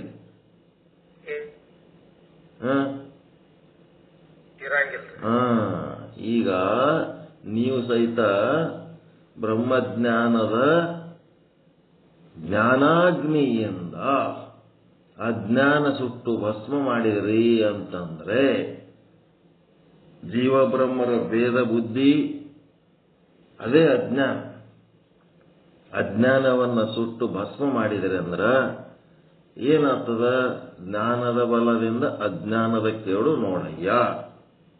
ಮತ್ತ ಅಜ್ಞಾನದ ಕೇಡಿನ ಬಲದಿಂದ ಅಜ್ಞಾನ ನಾಶ ಆಯ್ತಂದ್ರ ಅಂತಃಕರಣದ ಕೇಡು ನೋಡಯ್ಯ. ಚಿನ್ನದ ಕೇಡಿನಿಂದ ಆಭರಣದ ಕೇಡು ನೋಡಯ್ಯ. ಹೌದಿಲ್ರಿ? ಚಿನ್ನ ಇಲ್ಲದಂಗ ಮಾಡಿಬಿಟ್ರೆ ಆಭರಣ ಇರ್ತದೇನ ಅಲ್ಲಿ? ಇರಂಗಿಲ್ಲ. ಹಂಗ ಇಲ್ಲೇನಾಗ್ತದ? ಅಜ್ಞಾನದ ಕೇಡಿನಿಂದ ಅಂತಃಕರಣದ ಕೇಡು ನೋಡಯ್ಯ. ಅಂತಃಕರಣನೇ ಕೇಡಾಗಿ ಇಲ್ಲದಂಗಾಗಿ ಅಭಾವ ಆಯ್ತು ಅಂತಂದ್ರ ಅದರೊಳಗೆ ಕೂಟಸ್ಥನ ಪ್ರತಿಬಿಂಬ, ಬ್ರಹ್ಮನ ಪ್ರತಿಬಿಂಬ ಎಲ್ಲಿ ಉಂಟಾಗ್ಲಿಕ್ಕೆ ಸಾಧ್ಯ? ಅದಕ್ಕೆ ನಹಿ ಚೇತನಮೆ ಜೋಗ. ಕೂಟಸ್ಥ ಏನದ ಅದು ಅಸಂಗ. ಸೋ ಅಸಂಗ. ಅದಕ್ಕ ಇದಕ್ಕ ಏನೇನು ಸಂಬಂಧ ಇಲ್ಲ. ಆಭಾಸನ ವ್ಯವಹಾರಗಳು, ಆಭಾಸನ ಕರ್ಮಗಳು, ಈಶ್ವರನ ಆಭಾಸನ ಕೊಡುವ ಫಲಗಳು, ಆ ಫಲಗಳು ಇವನಿಗೆ ಬೇಕ, ನಾವು ಇವ ಬೇಡ್ತಿರ್ತಾನ, ಅವ ಕೊಡಂಗಿಲ್ಲ, ಅವ ಏನೋ ಕೊಡ್ತಿರ್ತಾನ, ನಾವು ಇವನಿಗೆ ಬೇಕಾಗಿಲ್ಲ. ಅವೆಲ್ಲ ಟೆನ್ಷನ್ಗಳು. ಮತ್ತೇನೇನಾಗ್ತಿರ್ತಾವ ಎಲ್ಲ ನೋಡ್ರಿ. ಆಭಾಸನ ವ್ಯವಹಾರಗಳು ಏನೇನದಾವ ಎಲ್ಲ ನೋಡ್ರಿ. ಆ ಆಭಾಸನ ವ್ಯವಹಾರಗಳಿಗೆ ನನಗ ಸಂಬಂಧ ಇಲ್ಲ ಅಂದ್ರೆ ನೀವು ಕೂಟಸ್ಥ ಆತಿರಿ. ಅದೇಂಗಾಗ್ತದ್ರಿ? ನನ್ನ ಹೆಂಡತಿ, ನನ್ನ ಮಗ, ನನ್ನ ಮಗಳು, ನನ್ನ ಹೊಲ, ನನ್ನ ಮನಿ, ನಾ ಗುದ್ದಾಡ್ಬೇಕಲ್ರಿ. ಅದ್ರ ಸಲುವಾಗಿ ನಾನ್ ಮಾಡ್ಲಿಲ್ಲ ಅಂದ್ರೆ ಇನ್ಯಾರು ಮಾಡ್ತಾರ, ನಾ ಕೈ ಬಿಟ್ರೆಲ್ಲ ಹಾಳಾಗಿ ಹೋಗ್ತಾರ ಅಂತೇಳಿ ಅಂದು ಏನ್ ಮಾಡ್ತಾನ? ಏನ್ ಮಾಡ್ತಾನ್ರಿ? ಅದರಾಗೆ ಮುಣಿಗಿ ಬಿಡ್ತಾನ. ಅವ ಛಾಯಾಕರ್ಮಿ ಛಾಯ ದೇತ ಫಲ, ಆಭಾಸ ಆಗಿರ್ತಾನ. ವ್ಯವಹಾರ ಮಾಡುವಾಗ ಆಭಾಸ ಆಗ್ತಾನ. ನೀವು ಕೂಟಸ್ಥ ಆದ್ರಿ, ಆಭಾಸ ಆಗದ್ ಬಿಟ್ಟು ಕೂಟಸ್ಥ ಆದ್ರಿ ಅಂತಂದ್ರ ಅವಕ್ಕ ಆ ವ್ಯವಹಾರಕ್ಕ ನಿಮಗ ಏನು ಸಂಬಂಧ ಇಲ್ಲ. ಸೊ ಅಸಂಗ. ಇಕ ರೂಪ ಹೇ, ಒಂದೇ ಒಂದು ಅಸಂಗ. ಏಕೆ? ಒಂದೇ ಒಂದು ವಸ್ತು. ಈಶ್ವರ ಕೊಡವನು ಬೇರೆ ಅಲ್ಲ, ಅವನೇ ಅದನ. ತಗೊಳ್ಳವನು ಅವನೇ ಅದನ, ಕರ್ಮ ಮಾಡವನು ಅವನೇ ಅದನ. ಎಲ್ಲ ಒಟ್ಟು ಒಬ್ಬನೇ ಏಕರೂಪ ಹೇ, ಒಂದೇ ಆದ. ಅದಕ್ಕ ಜಾನೈ ಭಿನ್ನ ಕುಲೋಗ. ಇದು ಒಂದೇ ಆದ ಅನ್ನೋದು ಕೆಟ್ಟ ಜನರು ಇದನ್ನ ತಿಳ್ಕೊಳ್ಳಂಗಿಲ್ಲ. ಈ ಭೇದ ಮಾಡಿ ಹೇಳ್ತಾರೆ. ದೇವರು ಅವನ್ಯಾರು ಸೂತ್ರಧಾರ, ನಾನು ಪಾತ್ರಧಾರ, ಅವ ದೊಡ್ಡವ ನಾ ಸಣ್ಣವ ಅಂತ ಹಿಂಗೆಲ್ಲ ಹೇಳೋರೇನು ಒಳ್ಳೆ ಜನರಲ್ಲವರು ದ್ವೈತವಾದಿಗಳು ಅಂತ. ಛಾಯಾಕರ್ಮಿ ಅಂತರ ಜೀವನ ಸ್ವರೂಪದಲ್ಲಿ ಯಾವ ಆಭಾಸ ಅಂಶವಿರುವುದೋ ಅದು ಕರ್ಮ ಮಾಡುವಂತದ್ದಾಗಿದೆ. ಛಾಯಾಕರ್ಮಿ ಅಂದ್ರೆ ಏನಂತ ತಿಳ್ಕೋಬೇಕು. ಮತ್ತೆ ಛಾಯಾ ದೇತ ಫಲ ಅಂತಂದ್ರೆ ಈಶ್ವರನ ಸ್ವರೂಪದಲ್ಲಿ ಯಾವ ಆಭಾಸ ಅಂಶ ಇರುವುದೋ ಅದು ಜೀವಾಭಾಸಗಳಿಗೆ ತಕ್ಕ ಫಲಗಳನ್ನು ಕೊಡುವಂತದ್ದಾಗಿದೆ. ಕರ್ಮಗಳ ಕರ್ತೃ ಜೀವಾಭಾಸಕ್ಕೂ ಮತ್ತು ಫಲಗಳ ದಾತ ಈಶ್ವರಾಭಾಸಕ್ಕೂ ಅಂದ್ರೆ ಇವೆರಡಕ್ಕೂ ಮತ್ತು ಚೇತನಕ್ಕೂ ಸಂಬಂಧವೇ ಇಲ್ಲ. ನಹಿ ಜೋಗ. ಸೊ ಅಸಂಗ. ಆ ಚೇತನವು ಏನದ? ಸಂಗರಹಿತವಾಗಿದೆ. ಇಕರೂಪ ಅಂದ್ರೆ ಅದು ಅಖಂಡವಾಗಿದೆ. ಅಂದ್ರೆ ಜೀವನಿಗೆ ಬೇರೆ ಚೇತನ, ಈಶ್ವರನಿಗೆ ಅಂತ ಬೇರೆ ಚೇತನ ಇಲ್ಲ. ಘಟಾಕಾಶ ಮಠಾಕಾಶ ಯಾವ ರೀತಿ ಒಂದೇ ಆಗಿರುವುದೋ ಅದೇ ರೀತಿ ಇದು ಆಗ್ಯದ. ಜಾನೈ ಭಿನ್ನ ಕುಲೋಗ. ಕುಲೋಗ ಅಂದ್ರೆ ಮೂರ್ಖರು, ದಡ್ಡರು, ಅಜ್ಞಾನಿಗಳು, ಅವಿವೇಕಿಗಳು, ದುಷ್ಟರು. ಏನ್ ಮಾಡ್ತಾರ? ಅಜ್ಞಾನಿಗಳು ಅಂದ್ರೆ ಭೇದವಾದಿಗಳು ಜೀವಚೇತನವನ್ನ ಮತ್ತು ಈಶ್ವರ ಚೇತನವನ್ನ ಭಿನ್ನ ಅಂತ ತಿಳಿದುಕೊಂಡಿದ್ದಾರೆ. ಜಾನೈ ಅಂದ್ರೆ ಅವ ಬೇರೆ ಇವ ಬೇರೆ ಅಂತೇಳಿ ದಡ್ರು ತಿಳ್ಕೊಂಡಾರ. ಶಾಣ್ಯರ ಕೆಲಸ ಅಲ್ಲದು ಅಂತೇಳಿ. ದೋಹದರ್ಥ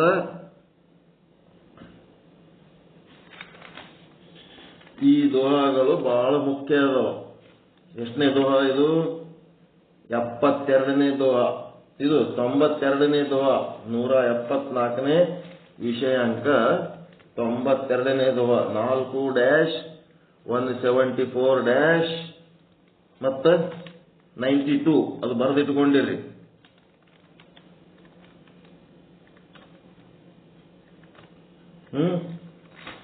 ಅದೇನದು? ಸಕ್ರಿಯ ಬ್ರಹ್ಮ.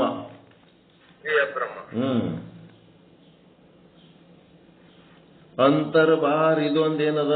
90ನೇ ದೋಹ. 4-172-90 ಅಂತರ್ಬಾಹರ ಏಕರಸ. ಒಂದು ಸಕ್ರಿಯ ಬ್ರಹ್ಮ, ಒಂದು ನಿಷ್ಕ್ರಿಯ ಬ್ರಹ್ಮ. ಅದು 90 ಮತ್ತು 92. 91ನೇ ದೋಹ ಯಾವುದು? ಎಲ್ಲದು ಇದ್ರಾಗ ಒಂದದ ಏನೋ? ಎಲ್ಲರೂ ನಡ್ಬರಕ್ ಬಿಟ್ಟಿವೆ ಏನು?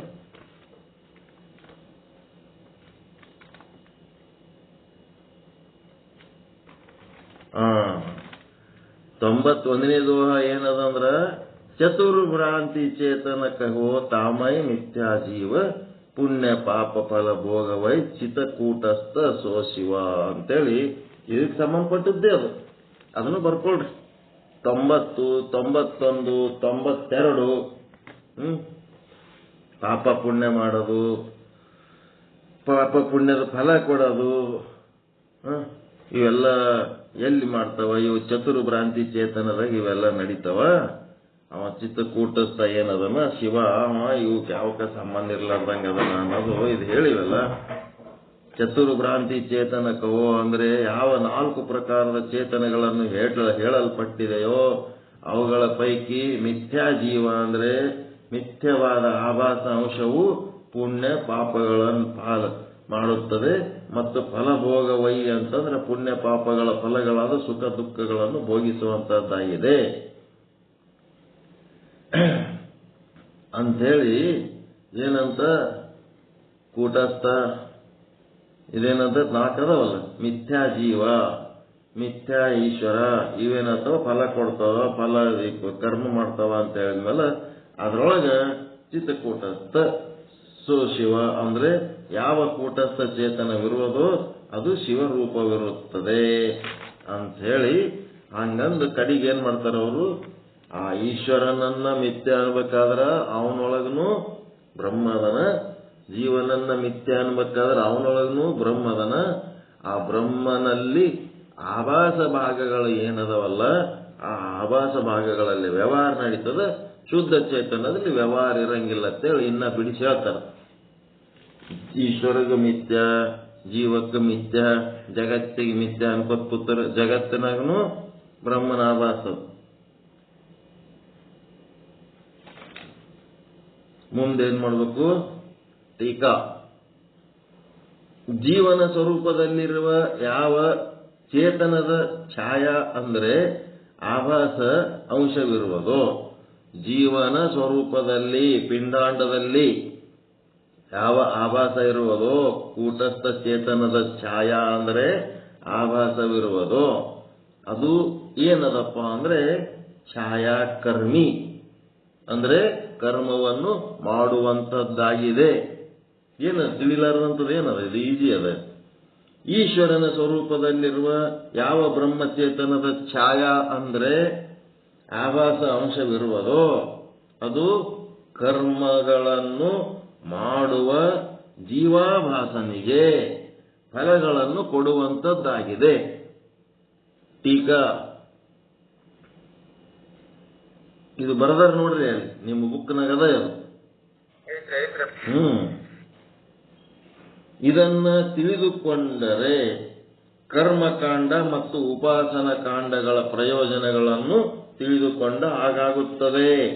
ಇದನ್ನು ಮೊದಲ ತಿಳ್ಕೊಂಡ್ರಿ ಅಂತಂದ್ರ ಕರ್ಮಕಾಂಡ ಉಪಾಸನ ಕಾಂಡಗಳು ವೇಸ್ಟ್ ಆಗ್ತಾವಲ್ಲ ಅಂತ ಹೇಳಿ ಅಂದಿರಿ. ಬರೀ ಜ್ಞಾನಕಾಂಡ ಅಷ್ಟೇ ಮಾಡಿದ್ರ ಅದ್ರೊಳಗ ವೇದದೊಳಗೆ ಹೇಳಿದ್ದು ಕರ್ಮಕಾಂಡ ಮತ್ತು ಉಪಾಸನ ಕಾಂಡಗಳನ್ನೂ ಹೇಳ್ಯಾರಲ್ಲ, ಅವು ಸುಮ್ಮನೆ ಹೇಳ್ಯಾರೇನು ಅಂತ ಕೇಳಿದ್ರ ಕರ್ಮಕಾಂಡ ನಿರ್ಮಲ ಚಿತ್ತ ಸಾಧನೆಗಾಗಿ, ಉಪಾಸನ ಕಾಂಡ ನಿಶ್ಚಲ ಚಿತ್ತ ಸಾಧನೆಗಾಗಿ ಅವು ಬೇಕಾಗ್ಯಾವ. ನಿರ್ಮಲ ಚಿತ್ತ ನಿಶ್ಚಲ ಚಿತ್ತ ಸಾಧನೆ ಎಲ್ಲಿ ಮಾಡಿರ್ತಾರ ಅಂತ ಸಾಧಕರಿಗೆ ಮಾತ್ರ ಬ್ರಹ್ಮಜ್ಞಾನ ಹತ್ತದ. ನಿರ್ಮಲ ನಿಶ್ಚಲ ಇರಲಾರ್ದವರಿಗೆ ಬ್ರಹ್ಮಜ್ಞಾನ ಹತ್ತಂಗಿಲ್ಲ. ಅದಕ್ಕೆ ಕರ್ಮಕಾಂಡ ಎಲ್ಲಿ ನಡೆಯುತ್ತಿದೆ ಅಂತಂದ್ರ ಛಾಯಾಕರ್ಮಿಯಲ್ಲಿ ನಡೀತಾ ಇದೆ. ಫಲ ಕೊಡುವುದು ಎಲ್ಲಿ ನಡೀತಾ ಇದೆ?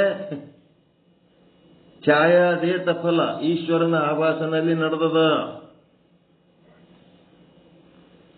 ಕರ್ಮ ಮಾಡುವವನು ನಾನು, ಯಾರು? ಜೀವಾಭಾಸ. ಯಾರು ಮಾಡ್ತಾರ? ಜೀವಾಭಾಸ ಅಂತನೋ. ಉಪಾಸನ ಮಾಡುವವನು ಯಾರು? ಜೀವಾಭಾಸ. ಕರ್ಮ ಫಲ ಕೊಡುವವನು ಈಶ್ವರ, ದೇವರು. ಅವ ಫಲ ಕೊಡ್ತಾನ, ನಾ ಫಲ ಅನುಭವಿಸ್ತೀನಿ ಅಂತಿರ್ತಾನ ಅವ. ನಾನು ಅವನನ್ನ ಭೇದ. ಉಪಾಸನ ಫಲ ಕೊಡವನು ಯಾರು? ಈಶ್ವರ. ಕರ್ಮ ಫಲ ಉಪಾಸನ ಫಲ ಕೊಡವನು, ಕರ್ಮೋಪಾಸನೆಗಳ ಫಲ ಕೊಡವನು ಈಶ್ವರ ಭಾಸ. ಕರ್ಮೋಪಾಸನೆಗಳನ್ನು ಮಾಡವ ಜೀವಾಭಾಸ. ಈಶ್ವರ ಆಭಾಸನ ಪ್ರಯೋಜನ. ಈಶ್ವರ ಆಭಾಸನ ಪ್ರಯೋಜನ ಏನಪ್ಪ? ಈಶ್ವರನಲ್ಲಿರುವ ಪ್ರತಿಬಿಂಬ ಏನದಲ್ಲ, ಸಕ್ರಿಯ ಬ್ರಹ್ಮ, ಅವನ್ ಏನು ಕೆಲಸ ಬೇಕಾ ಬೇಡ? ಅವ ಏನ್ ಮಾಡ್ತಾನ? ಈಶ್ವರನ ಆಭಾಸ ಏನ್ ಮಾಡ್ತಾನೆ ತಿಳ್ಕೋಬೇಕಾ ಬೇಡ? ಅವನ ಡ್ಯೂಟಿ ಏನು?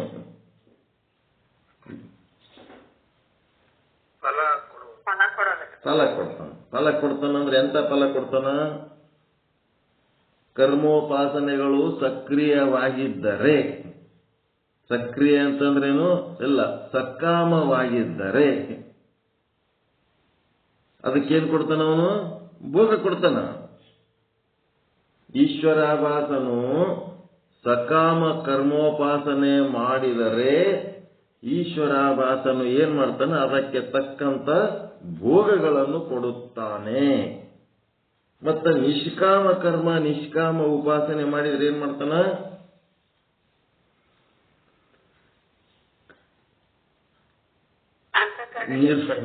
ನಿರ್ಮಲ ಚಿತ್ತ ಮತ್ತು ನಿಶ್ಚಲ ಚಿತ್ತಗಳ ಸಿದ್ಧಿ ಮಾಡ್ತಾನ. ನಿರ್ಮಲ ಚಿತ್ತ ನಿಶ್ಚಲ ಚಿತ್ತ ಸಿದ್ಧಿ ಮಾಡ್ತಾನ. ಅದರಿಂದ ನಿಷ್ಕಾಮ ಕರ್ಮೋಪಾಸನೆ ಮಾಡಿದರೆ. ಈಗ ನೀವೆಂತ ಕರ್ಮೋಪಾಸನೆ ಮಾಡ್ಬೇಕಂತೀರಿ? ಸಕಾಮ ಮಾಡ್ಬೇಕಂತೀರ, ನಿಷ್ಕಾಮ ಮಾಡ್ಬೇಕಂತೀರಿ? ಎರಡು ಮಾಡ್ಬೇಕು. ಲೌಕಿಕ ಭೋಗಗಳು ಇದು ಬೇಡ ಏನು, ಸನ್ಯಾಸಿಯಾಗಿ ಹೋಗ್ಲಕತ್ತೀರ ಏನು? ನಿಷ್ಕಾಮ ಕರ್ಮವನ್ನು ಮಾಡಬೇಕು. ಅದೇ ಎರಡು ಮಾಡ್ಬೇಕು. ಎರಡನ್ನ ಮಾಡವನೇ ಜಾಣ. ಎರಡನ್ನ ಮಾಡವನೇ ಜಾಣ. ಎಲ್ಲಿ ತನಕ ನಿಮಗೆ ಲೌಕಿಕ ಭೋಗಗಳ ಅವಶ್ಯಕತೆ ಇದೆಯೋ ಅಲ್ಲಿ ತನಕ ಮಾಡ್ಬೇಕಪ್ಪ ಸಕಾಮ ಕರ್ಮಗಳು. ಆ ಮಕ್ಕಳದು ಔಷಧಕ್ಕ, ಮಕ್ಕಳ ಬಟ್ಟೆಗೆ, ಮಕ್ಕಳ ಶಾಲೆಗೆ, ಮಕ್ಕಳು ಬೆಳೆಸೋದಕ್ಕ, ಅದಕ್ಕೆ ಬೇಕು ಇದಕ್ಕೆ ಬೇಕಂತೇಳಿ ನಿಮ್ಗೆ ಏಟ್ ಬೇಕು? ನೀವು ದುಡಿದ್ರಾಗ ನಿಮ್ಗೆ ಏಟ್ ಬೇಕು? ಏಡ್ತಿರ್ತೀರಿ. ಒಂದ್ 3,000 ರೂಪಾಯಿ ಕಿರಾಣಿ ತಿಂದ್ರೆ ಬಹಳ ಆಯ್ತು. ಬಟ್ಟೆ ಔಷಧ ಎಲ್ಲ ಕುಡಿದ್ರೆ ಒಂದ್ 8,000 ರೂಪಾಯಿನೇ ಖರ್ಚಾಗ್ತದೆ. ಉಳಿದದ್ದೆಲ್ಲ ನೀವು ಮಾಡಿದ ಕಾರ್ಬಾರಕ್ಕೆ ಖರ್ಚಾಗ್ತದೆ. ಅವಕ್ಕೆ ಅದು ಮಾಡ್ಬೇಕು, ಇದು ಮಾಡ್ಬೇಕು, ಅದು ಮಾಡ್ಬೇಕು, ಇದು ಮಾಡ್ಬೇಕು. ಅಷ್ಟೆಲ್ಲ ಮಾಡಿ ನಿಮ್ಮ ರೊಕ್ಕ ರಿಟೈರ್ ಆಗಾಗ ಏಟ್ ತಗೊಂಡಿರಿ, ಅಷ್ಟು ಪಗಾರ ಅವರು ಮುಂದೆ ಶಾಣ್ಯರಾಗಿ ಬೆಳೆದ್ರಂತಂದ್ರ ಅವ್ರ ಫಸ್ಟಿಗೆ ಅಷ್ಟು ಪಗಾರ ತಗೋತಾರ. ಅಂತ ಮಕ್ಕಳು ತಯಾರಾಗ್ಲಕತ್ತಾರ್ರಿ. ಯಾವ ಕಾಲದಲ್ಲಿ ಯಪ್ಪ ಪಗಾರ ಬಂತೇನೋ, ನನ್ಕಿಂತ ಖರ್ಚಿಗೆ ರೊಕ್ಕ ಬೇಕಾಗಿತ್ತು ಅನ್ನಂತ ಮಗ, ಇಲ್ಲ ಏನರಕ್ಕಿಂತ ಕೆಲ್ಸಕ್ಕೆ ಬೇಕಾಗಿತ್ತು ಅಂದ್ರೆ ಸ್ವಲ್ಪ ಪಗಾರ ಬಂದ್ಮೇಲೆ ಕೊಡ್ತೀನಪ್ಪ ಅನ್ನಂತ ಮಗ, ಈಗೇನಾಗೇನ ನೀವು ರಿಟೈರ್ ಆಗಾಗ ಎಷ್ಟು ಪಗಾರ ತಗೊಂಡಿರಿ ಒಂದು ಫಸ್ಟ್ ಸ್ಯಾಲ್ರಿ ಅದಕ್ಕಿಂತ ಜಾಸ್ತಿ ಆಗ ಆಗ್ಯಾವಿಲ್ಲ ಇಂಥವೆಲ್ಲ ಘಟನೆಗಳು.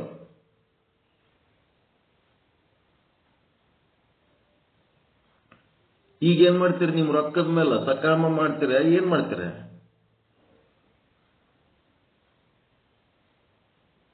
ಆ ರೊಕ್ಕ ತಗೊಂಡು ಏನ್ ಮಾಡ್ಬೇಕು? ಈಗ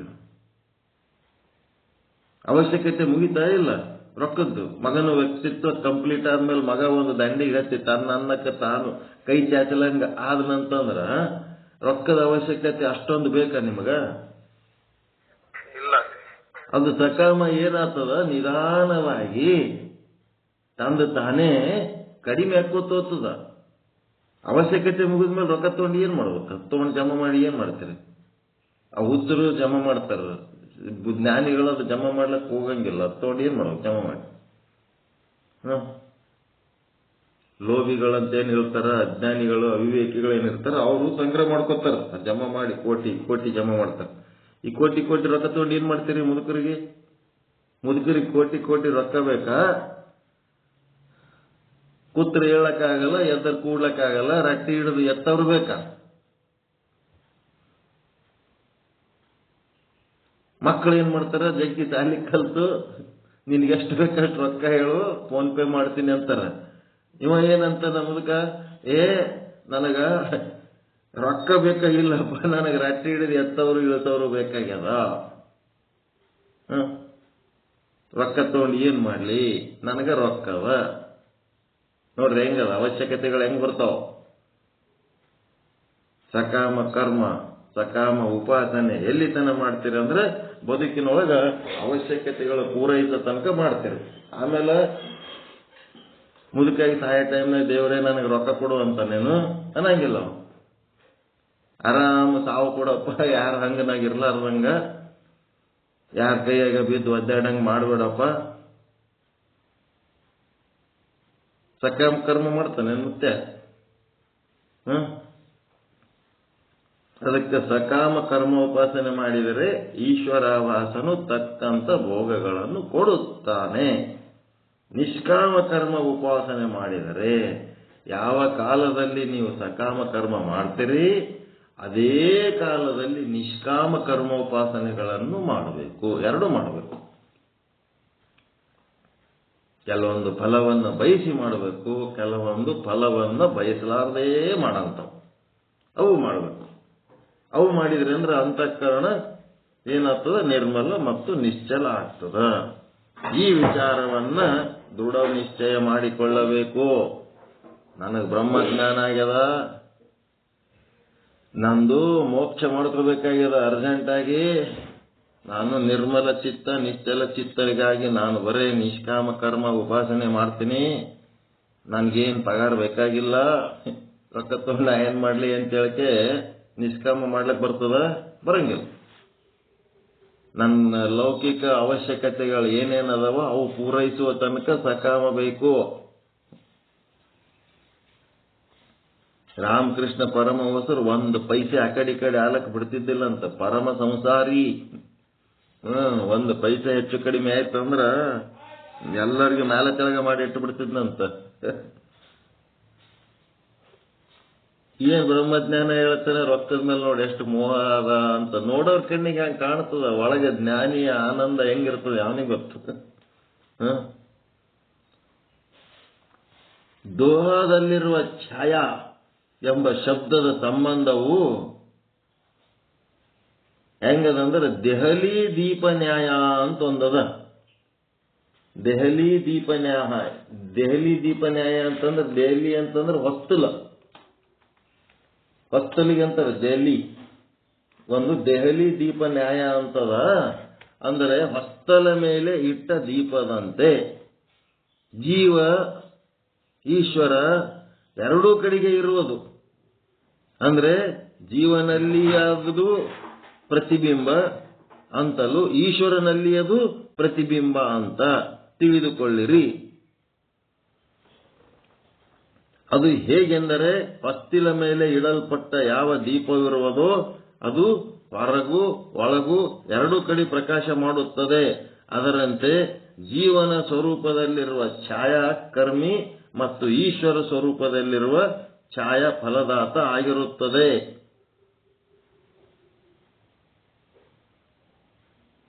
ಅಂದ್ರೆ ಛಾಯಾಕರ್ಮಿ ಛಾಯಾ ಫಲದಾತ ಅಂದ್ರ ಒಳಗೆ ಕೂತು ಕರ್ಮ ಮಾಡೋನು ಅದೇ ಆಭಾಸ, ಹೊರಗೆ ನಿಂತು ಫಲ ಕೊಡೋನು ಅದೇ ಆಭಾಸ.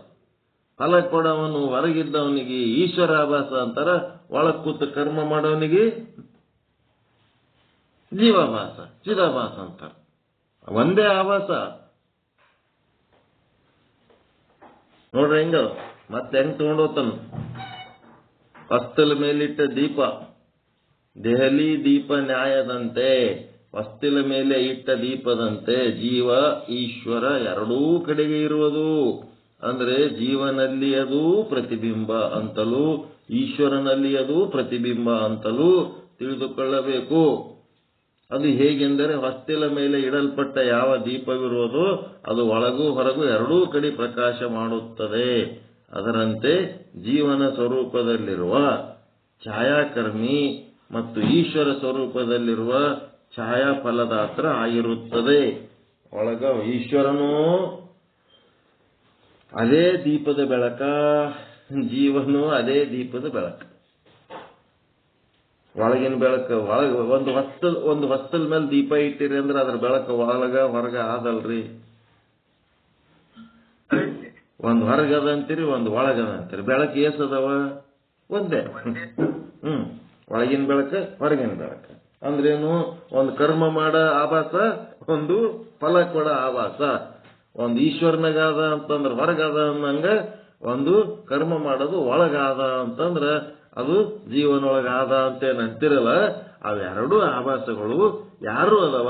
ಒಬ್ಬನೇ ಬ್ರಹ್ಮನು ಅದಾವ. ಒಂದೇ ದೀಪದ ಬೆಳಕವು.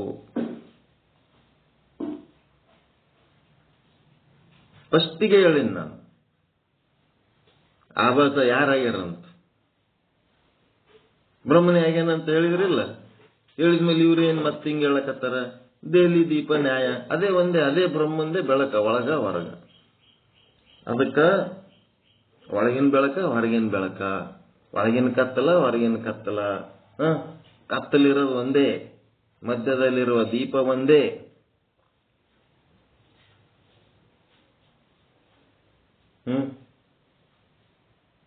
ಒಂದೇ ಬ್ರಹ್ಮ, ಒಂದೇ ಚೇತನ, 4 ಚೇತನಗಳಾಗಿ ಭ್ರಾಂತಿ ಆಗ್ಯದ. ಒಳಗಿಂದಂತೂ ಒಂದಾಗ್ಯದ, ಹೊರಗಿಂದಂತೂ ಒಂದಾಗ್ಯದ. ಒಳಗ ಹೊರಗ ಅಂತಿಲ್ಲ. ಅಲ್ಲಿ ನಡ್ಬರ್ಕ ಹೊಸ್ತಲ ಮೇಲೆ ಒಂದು ದೀಪ ಏನ್ ಇಟ್ಟಿವಲ್ಲ, ಅದೇ ದೀಪದ ಬೆಳಕ ಒಂದು ಒಳಗಂತಾಗ್ಯದ, ಒಂದು ಹೊರಗಂತಾಗ್ಯದ. ಒಳಗಿನ ಬೆಳಕ ಹೊರಗಿನ ಬೆಳಕ. ಒಂದು ಜೀವಾಭಾಸ, ಇನ್ನ ಒಂದು ಈಶ್ವರಾಭಾಸ. ಇವೆರಡು ಆಭಾಸಗಳು ಯಾರಿಂದ ತಯಾರಾಗ್ಯಾವ?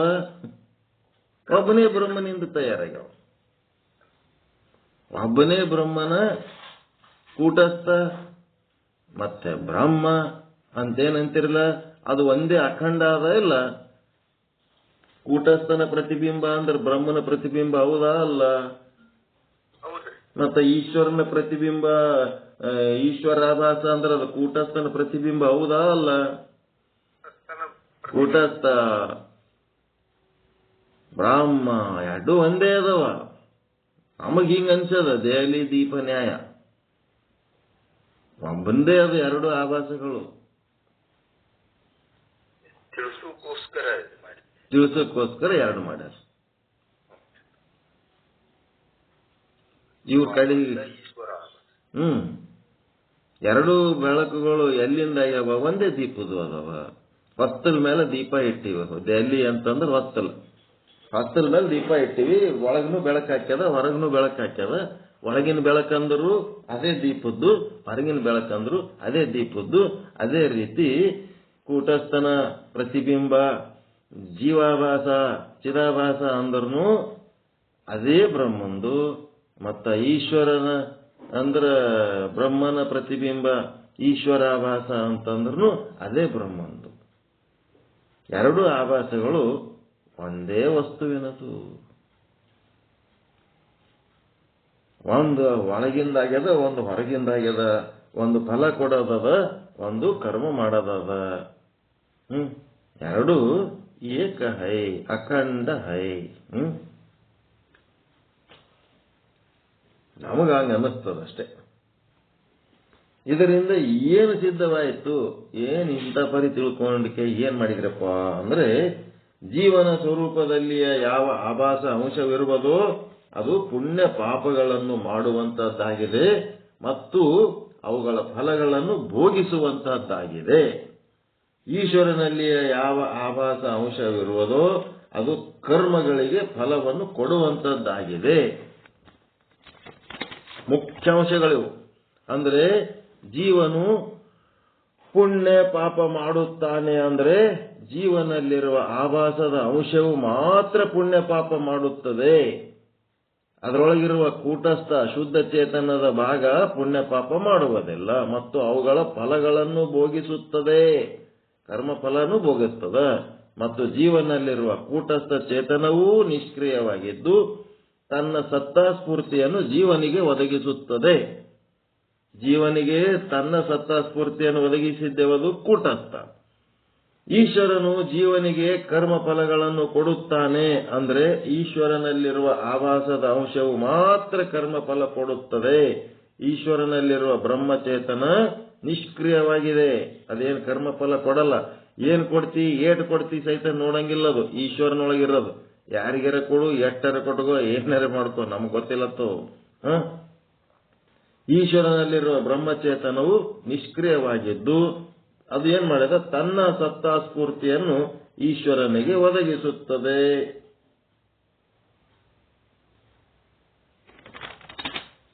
ಇನ್ನೊಂದ್ಸಾರಿ ಓದ್ತೀನಿ. ಇವು ಮುಖ್ಯಾಂಶಗಳು. ಏನ್ ಮಾಡ್ಬೇಕು, ಬರ್ಕೋಬೇಕು. ಒಂದನೇ ಮುಖ್ಯಾಂಶ, ಏನು ಸಿದ್ಧ ಆಯ್ತು ಅಂತಂದ್ರೆ ಏನು? ಜ್ಞಾನ ಸಿದ್ಧರು ಅಂತಂದ್ರಲ್ಲಿ ಇವತ್ತು ಶಬ್ದ. ಇವರಿಗೆ ಇವೆಲ್ಲ ತಿಳಿದಿರ್ತದ. ಜೀವನ ಸ್ವರೂಪದಲ್ಲಿ ಯಾವ ಆಭಾಸ ಅಂಶವಿರುವುದೋ ಅದು ಪುಣ್ಯ ಪಾಪಗಳನ್ನು ಮಾಡುತ್ತದೆ ಮತ್ತು ಏನ್ ಮಾಡ್ತದೆ? ಫಲಗಳನ್ನು ಭೋಗಿಸುತ್ತದೆ. ಮತ್ತು ಜೀವನ ಸ್ವರೂಪದಲ್ಲಿರುವ ಚೇತನ ಏನ್ ಮಾಡಲ್ಲ? ಪುಣ್ಯ ಪಾಪ ಮಾಡಲ್ಲ, ಮತ್ತೆ ಪುಣ್ಯ ಪಾಪ ಭೋಗಿಸಂಗಿಲ್ಲ. ಅದು ಚೇತನ. ಇಷ್ಟು ತಿಳ್ಕೋಬೇಕು. ಒಂದನೇ ಸಿದ್ಧಿ ಪಕ್ಕ ತಿಳ್ಕೋಬೇಕಿದು. ಜೀವನ ಸ್ವರೂಪದಲ್ಲಿ ಯಾವ ಆಭಾಸ ಅಂಶವಿರುವುದೋ ಅದು ಪುಣ್ಯ ಪಾಪಗಳನ್ನು ಮಾಡುವಂತದ್ದಾಗಿದೆ ಮತ್ತು ಫಲಗಳನ್ನು ಭೋಗಿಸುವಂತದ್ದಾಗಿದೆ. ಮತ್ತು ಜೀವನ ಸ್ವರೂಪದಲ್ಲಿರುವ ಯಾವ ಚೇತನ ಭಾಗವಿರುವುದೋ, ಚೇತನದ ಅಂಶವಿರುವುದೋ, ಕೂಟಸ್ಥ, ಸಾಕ್ಷಿ, ಪ್ರತ್ಯಗಾತ್ಮ, ಮತ್ತೆ ಲಕ್ಷ್ಯಾರ್ಥ, ತ್ವಮ್ಮ ಪದದ ಲಕ್ಷ್ಯಾರ್ಥ, ಮತ್ತಿನ್ನೇನಂತೀರಿ? ಅವೆಲ್ಲ ಏನದ ಅಂದ್ರ ಅದು ಏನ್ ಮಾಡಲ್ಲ? ಪಾಪ ಪುಣ್ಯನೂ ಮಾಡಲ್ಲ, ಫಲನೂ ಭೋಗಿಸಂಗಿಲ್ಲ. ಅದು ಸುಮ್ಮನೆ ನೋಡ್ಕೊತದ ಅಷ್ಟೇ, ಸಾಕ್ಷಿ. ಇದು ಒಂದನೇ ಮುಖ್ಯಾಂಶ. ಇಷ್ಟೆಲ್ಲ ಆದ್ಮೇಲೆ ಏನ್ ತಿಳ್ಕೊಂಡ್ರಿಪ್ಪ? ನಿಶ್ಚಯ ಜ್ಞಾನ ಮಾಡ್ಕೋಬೇಕಲ್ಲ, ಇದು ಮಾಡ್ಕೋಬೇಕು. ಇನ್ನು ಎರಡನೇ ಮುಖ್ಯಾಂಶ ಏನದ? ಈಶ್ವರನಲ್ಲಿ ಯಾವ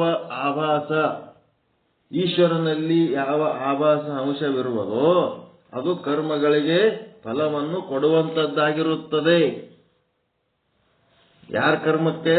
ಅಂದ್ರೆ ಜೀವನು ಪುಣ್ಯ ಪಾಪಗಳನ್ನು ಮಾಡುತ್ತಾನೆ, ಅಂದ್ರೆ ಜೀವನಲ್ಲಿರುವ ಆಭಾಸದ ಅಂಶ ಮಾತ್ರ ಪುಣ್ಯ ಪಾಪ ಮಾಡುತ್ತದೆ ಮತ್ತು ಅವುಗಳ ಫಲಗಳನ್ನು ಭೋಗಿಸುತ್ತದೆ. ಮತ್ತು ಜೀವನಲ್ಲಿರುವ ಕೂಟಸ್ಥ ಚೇತನವು ನಿಷ್ಕ್ರಿಯವಾಗಿದ್ದು ತನ್ನ ಸತ್ತಾ ಸ್ಫೂರ್ತಿಯನ್ನು ಜೀವನಿಗೆ ಒದಗಿಸುತ್ತದೆ. ಈಶ್ವರನು ಜೀವನಿಗೆ ಕರ್ಮಫಲಗಳನ್ನು ಕೊಡುತ್ತಾನೆ, ಅಂದ್ರೆ ಈಶ್ವರನಲ್ಲಿರುವ ಆಭಾಸದ ಅಂಶವು ಕರ್ಮಫಲಗಳನ್ನು ಕೊಡುತ್ತದೆ. ಮತ್ತೆ ಈಶ್ವರನಲ್ಲಿರುವ ಬ್ರಹ್ಮಚೇತನವು ನಿಷ್ಕ್ರಿಯವಾಗಿದ್ದು ತನ್ನ ಸತ್ತಾ ಸ್ಫೂರ್ತಿಯನ್ನು ಈಶ್ವರನಿಗೆ ಒದಗಿಸುತ್ತದೆ. ಸತ್ತಾ ಸ್ಫೂರ್ತಿ ಅಂತ ಗೊತ್ತದ, ತನ್ನ ಅಸ್ತಿತ್ವವನ್ನು ಅದಕ್ಕೆ ಕೊಡ್ತು. ಈಶ್ವರ ಏನ್ ವ್ಯವಹಾರ ಮಾಡ್ತಾನ ಅದೆಲ್ಲ ಈಶ್ವರ ಇದ್ದಾನೆ. ಅಂದ್ರೆ ಈಶ್ವರ ಅಂತಂದ್ರೆ ನಾಮರೂಪ, ಇದ್ದಾನೆ ಅಂದ್ರೆ ಸತ್ತಾ ಸ್ಫೂರ್ತಿ, ಚೇತನದ ಸತ್ತಾ ಸ್ಫೂರ್ತಿ. ಅದು ಬ್ರಹ್ಮನೇ ಈಶ್ವರನಾಗಿ ಅಲ್ಲಿ ಏನ್ ಮಾಡ್ಲಕತ್ತಾನ? ಫಲ ಅಫಲಗಳನ್ನ ಕೊಡ್ಲಕತ್ತಾನ. ಕೂಟಸ್ಥ ಏನ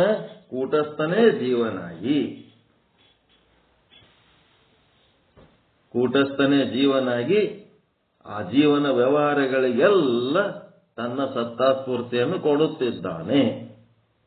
ಆ ಜೀವನ ವ್ಯವಹಾರ, ಜೀವ ಇದ್ದಾನೆ ಅಂತಂದ್ರೆ ಜೀವ ನಾಮರೂಪ, ಇದ್ದಾನೆ ಅಂತಂದ್ರೆ ಕೂಟಸ್ಥ. ಬ್ರಹ್ಮನೇ ಕೂಟಸ್ಥನಾಗಿದ್ದಾನೆ. ಘಟಾಕಾಶ ಮಠಾಕಾಶೋಪಾದಿಯಲ್ಲಿ ಬ್ರಹ್ಮನೇ ಕೂಟಸ್ಥನಾಗಿದ್ದಾನೆ. ಕೂಟಸ್ಥನು ನಿಷ್ಕ್ರಿಯ ಬ್ರಹ್ಮನಾಗಿ ಜೀವನ ಎಲ್ಲ ವ್ಯವಹಾರಗಳಿಗೆ ತನ್ನ ಸತ್ತಾ ಸ್ಫೂರ್ತಿಯನ್ನು ಕೊಟ್ಟಿದ್ದಾನೆ. ಮತ್ತ ಈಶ್ವರನಲ್ಲಿರುವ ಬ್ರಹ್ಮಚೇತನ ನಿಷ್ಕ್ರಿಯವಾಗಿದ್ದು ಅದೇನ್ ಮಾಡಿದ? ಆ ಈಶ್ವರನ ಎಲ್ಲಾ ವ್ಯವಹಾರಗಳಿಗೆ ತನ್ನ ಸತ್ತಾ ಸ್ಫೂರ್ತಿಯನ್ನು ಒದಗಿಸಿದೆ. ಸತ್ತಾ ಸ್ಫೂರ್ತಿ ಒದಗಿಸೋದಂದ್ರೇನು? ಆಭರಣವು ಎದರ ಸತ್ತಾ ಸ್ಫೂರ್ತಿ ತಗೊಂಡು ಆಭರಣ ಆಗ್ಯದದು? ಬಂಗಾರದ ಸತ್ತಾ ಸ್ಫೂರ್ತಿ ತಗೊಂಡು ಆಭರಣ ಆಗ್ಯದ. ಆ ಬಂಗಾರ ತನ್ನ ಸತ್ತಾ ಸ್ಫೂರ್ತಿಯನ್ನ ಹಿಂದಕ್ಕೆ ತೆಕ್ಕೊಂಡ್ರೆ ಅಲ್ಲಿ ಆಭರಣನೇ ಇರಂಗಿಲ್ಲ. ಸತ್ತಾ ಸ್ಫೂರ್ತಿ ಬಹಳ ಮುಖ್ಯ ಅದ. ಬರೀ ವ್ಯವಹಾರ ಅಂದೇ ಮುಖ್ಯ ಅಲ್ಲ, ವ್ಯವಹಾರಕ್ಕ ಆಧಾರವಾಗಿರುವಂತ ಸತ್ತಾ ಸ್ಫೂರ್ತಿ ಬಹಳ ಮುಖ್ಯ ಅದ.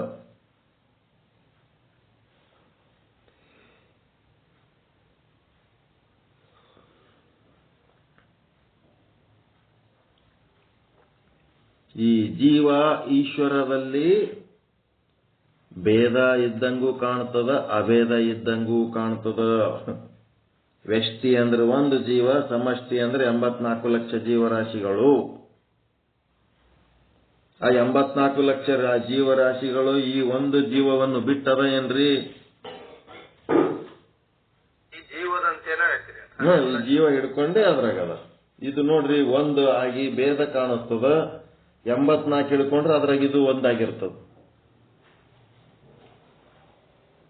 ನಿಮ್ ಹೊಲ್ದಾಗ 2,000 ಗಿಡ ಹಾಕಿರಿ, ಅದ್ರಾಗ ಒಂದು ಗಿಡ ನೋಡಿದ್ರೆ ಒಂದು ಕಾಣಿಸ್ತದ. ಓಸು ಗಿಡ ನೋಡಿದ್ರೆ ಓಸು ಗಿಡದಾಗ ಇದು ಒಂದ್ ಇರ್ತದ ಇಲ್ಲ? ಎಲ್ಲ ಓಸು ಗಿಡ ಹಿಡ್ಕೊಂಡ್ರಿ 2,000 ಗಿಡ ಅಂತ ಹೇಳಿದ್ರ ಅದ್ರಾಗ ಇದನ್ನೂ ಇರ್ತದ. ಇದು ಒಂದೇ ನೋಡಿದ್ರೆ ಇದು ಒಂದೇ ವ್ಯಷ್ಟಿ, ಉಳಿದದ್ದೆಲ್ಲ ಸೇರಿಸಿ ಹೇಳಿದ್ರೆ ಸಮಷ್ಟಿ. ಇಲ್ಲಿ ಸ್ಥೂಲ ಶರೀರ, ವ್ಯಷ್ಟಿ ಶರೀರ, ವಿರಾಟ, ಸಮಷ್ಟಿ ಶರೀರ. ಈ ಒಂದು ಸ್ಥೂಲ ಶರೀರಗಳನ್ನು ಹಿಡ್ಕೊಂಡೆ ಅದು ವಿರಾಟ ಆಗಿರ್ತದ. ಸೂಕ್ಷ್ಮ ಶರೀರ ಅಲ್ಲಿ ಹಿರಣ್ಯ ಗರ್ಭ. ಕಾರಣ ಶರೀರ ಅಂದ್ರೆ ಅವಿದ್ಯೆ, ಅಲ್ಲೇನದ ಮಾಯೆ. ಇಲ್ಲಿ ಭೇದವಿದೆ. ಚಿದಾಭಾಸ ಕರ್ಮಿ, ಈಶ್ವರಾವಾಸ ಫಲದಾತ್ರ. ಮತ್ತು ಅಭೇದ ಎಲ್ಲದ? ಕೂಟಸ್ಥ ಚೇತನ ಮತ್ತು ಬ್ರಹ್ಮಚೇತನದಲ್ಲಿ ಅಭೇದ ಆದ.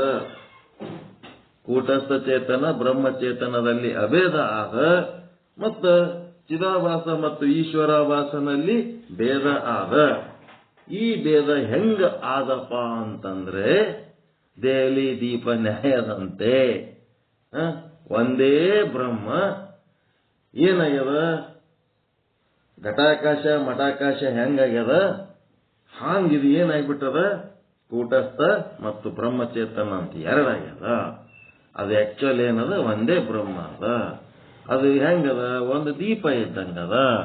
ಆ ದೀಪವನ್ನ ಹೊಸ್ತಲ ಮೇಲೆ ಇಟ್ರ ಆ ಹೊಸ್ತಲದ ಒಳಗನು ಬೆಳಕು ಹಾಕ್ತದ, ಹೊಸ್ತಲದ ಹೊರಗನು ಬೆಳಕು ಹಾಕ್ತದ. ಒಳಗ ಹೊರಗ ಎರಡೂ ಬೆಳಕು ಹಾಕ್ತದ. ಆ ಒಳಗ ಹೊರಗಿನ ಬೆಳಕಿಗೆ ಒಂದೇ ದೀಪ ಹೆಂಗ ಕಾರಣದನೋ ಅದೇ ರೀತಿ ಜೀವಾಭಾಸನಿಗೆ ಈಶ್ವರಾಭಾಸನಿಗೆ ಇಬ್ಬರಿಗೆ ಒಂದೇ ಚೇತನದ ಬೆಳಕಿನಿಂದ ಅದು ಆಗ್ಯದ. ಭೇದ ಅಭೇದ ಎರಡೂ ಅದಾವ. ಬರೇ ಅಭೇದ ಒಂದನ್ನೇ ಒಪ್ಪುಗೊಂಡವರು ದ್ವೈತಿಗಳಾದರು, ಭೇದ ಒಪ್ಪುಗಳಿಲ್ಲ. ಶಾಣೇರೇನವರು? ಅಭೇದವಾದಿಗಳು ಅಭೇದ ಒಂದನ್ನೇ ಒಪ್ಪುಗೊಂಡ್ರು.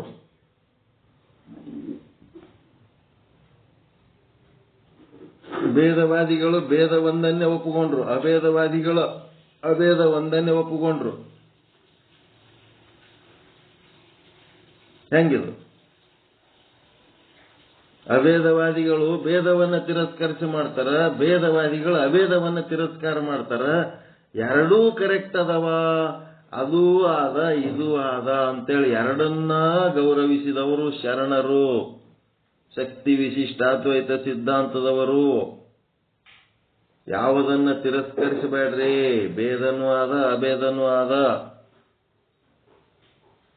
ಭೇದ ಯಾವಾಗಿರ್ತದ? ಕರ್ಮ ಉಪಾಸನೆ ಮಾಡುವಾಗ ಭೇದ ಇರ್ತದ. ಜ್ಞಾನ ಕಾಂಡ ಸಾಧನೆ ಮಾಡುವಾಗ ಅಭೇದ ಆಗ್ತದ.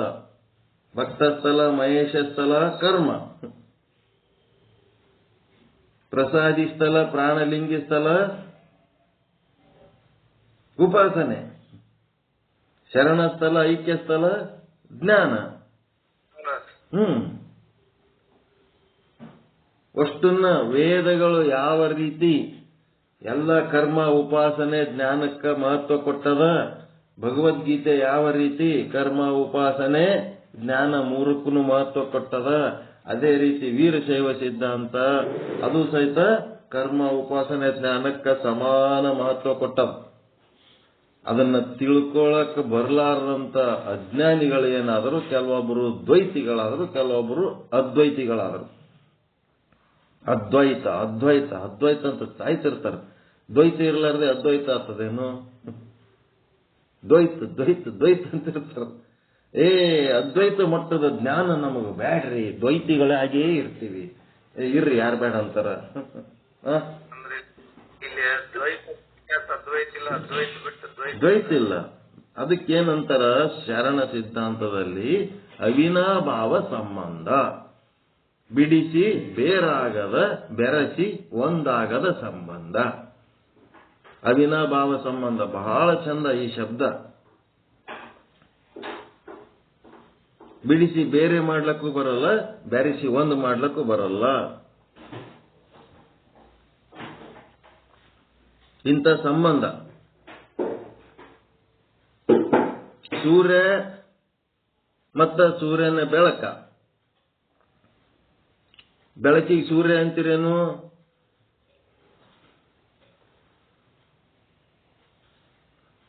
ರವಿ ರಶ್ಮಿ ಅಂತಾರ. ಬೆಳಕೆ ಸೂರ್ಯ ಏನ್ರಿ? ಏನ್ ಸೂರ್ಯ ಒಮ್ಮಲಿಂತ ಬೆಳಕಾಗ್ತದೆ? ಏನೋ ಬೇರೆ ಬೇರೆ ಇಲ್ಲ ಬೆಳಕು ಕೊಡವು. ಸತ್ತ ಸ್ಫೂರ್ತಿ ತಗೊಂಡು ಬೆಳಕು. ಅದಕ್ಕ ಬೆಳಕ ಸೂರ್ಯ ಅಲ್ಲ, ಮತ್ತ ಸೂರ್ಯ ಬೆಳಕಲ್ಲ, ಮತ್ತ ಅವೆರಡೂ ಸೇರಿಸಿ ಒಂದೇ ಅಂತ ಹೇಳಂಗಿಲ್ಲ, ಅವೆರಡನ್ನ ಬೇರೆ ಮಾಡಂಗಿಲ್ಲ. ಈಗ ನಾನು ನಿಮಗ ಶಬ್ದಗಳ ಹೇಳುವ ಮೂಲಕ ನಾನು ನಿಮಗ್ ಬ್ರಹ್ಮಜ್ಞಾನ ಹೇಳಕತ್ತೀನಿ. ಇದು ಹೇಳುವಾಗ ಇದ್ರ ಜೊತೆಗೆ ಅರ್ಥನೂ ಆಲಕತ್ತದ ಇಲ್ಲ ನಿಮಗ? ನಾ ಹೇಳೋ ಶಬ್ದದ ಜೊತೆಗೆ ಅರ್ಥ ಆದ ಇಲ್ಲ? ಆ ಅರ್ಥಕ್ಕೆ ಶಬ್ದ ಅಂತೀರೇನು?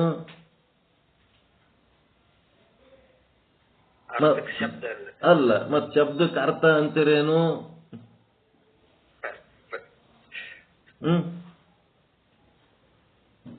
ಮತ್ತ ಅವು ಒಂದು ಬಿಟ್ಟು ಒಂದು ಅದಾವೇನು?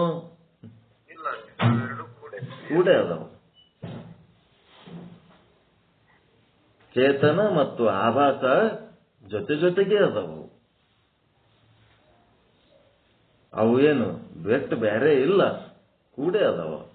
ಅದಕ್ಕೆ ಶಕ್ತಿ ವಿಶಿಷ್ಟಾದ್ವೈತ ಸಿದ್ಧಾಂತ. ಶಕ್ತಿ ವಿಶಿಷ್ಟಾದ್ವೈತ ಶಿವ ಸಿದ್ಧಾಂತ. ಅದು ಆಕ್ಚುಲ್ ಬರೇ ಶಕ್ತಿ ವಿಶಿಷ್ಟಾದ್ವೈತ ಸಿದ್ಧಾಂತ ಹಂಗಲ್ಲ. ಶಕ್ತಿ ವಿಶಿಷ್ಟ ಅದ್ವೈತ ಶಿವ ಸಿದ್ಧಾಂತ. ವ್ಯವಹಾರ ಮಾಡೋದು ಶಕ್ತಿ, ತನ್ನ ಸತ್ತಾ ಸ್ಫೂರ್ತಿ ಕೊಡೋದು ಶಿವ. ಶಿವ ನಿಷ್ಕ್ರಿಯ ಬ್ರಹ್ಮ, ಸತ್ತಾ ಸ್ಫೂರ್ತಿ ಕೊಡ್ತಾನ. ಎಲ್ಲ ವ್ಯವಹಾರ ಮಾಡೋದು ಶಕ್ತಿ ಮಾಡ್ತಿರ್ತದ. ಹೇಳಿ, ಅದಕ್ಕೆ ಅವಿನಾಭಾವ ಸಂಬಂಧ ಬಹಳ ಮುಖ್ಯ ಅದ. 2 ಪಾಯಿಂಟ್ ತಿಳಿತಾ? ಒಂದು, ಜೀವನ ಸ್ವರೂಪದಲ್ಲಿರುವ ಆಭಾಸ ಅಂಶ ಪಾಪ ಪುಣ್ಯ ಮಾಡ್ತದ. ಜೀವನಲ್ಲಿರುವ ಚೇತನ ಸ್ವರೂಪ ಏನ್ ಮಾಡ್ತದ? ಪಾಪ ಪುಣ್ಯ ಮಾಡುವುದಿಲ್ಲ. ಜೀವನಲ್ಲಿರುವ ಹಂಗಲ್ಲ. ಚೇತನ ಸ್ವರೂಪ ಪಾಪ ಪುಣ್ಯ ಮಾಡಂಗಿಲ್ಲ. ಜೀವನಲ್ಲಿರುವ ಆಭಾಸ ಏನ್ ಮಾಡ್ತದ? ಪಾಪ ಪುಣ್ಯಗಳ ಫಲ ಸುಖ ದುಃಖ ಭೋಗುತ್ತದ. ಮತ್ತ ಜೀವನಲ್ಲಿರುವ ಚೇತನದ ಭಾಗ ಸುಖ ದುಃಖ ಅನುಭವಿಸಂಗಿಲ್ಲ. ನಿಮ್ಮೊಳಗೊಂದು ಅನುಭವಿಸುವ ಭಾಗ ಅದ, ಇನ್ನ ಒಂದು ಅನುಭವಿಸಲಾರದ ಭಾಗ ಅದ. ನೀವು ದುಃಖ ಆದಾಗ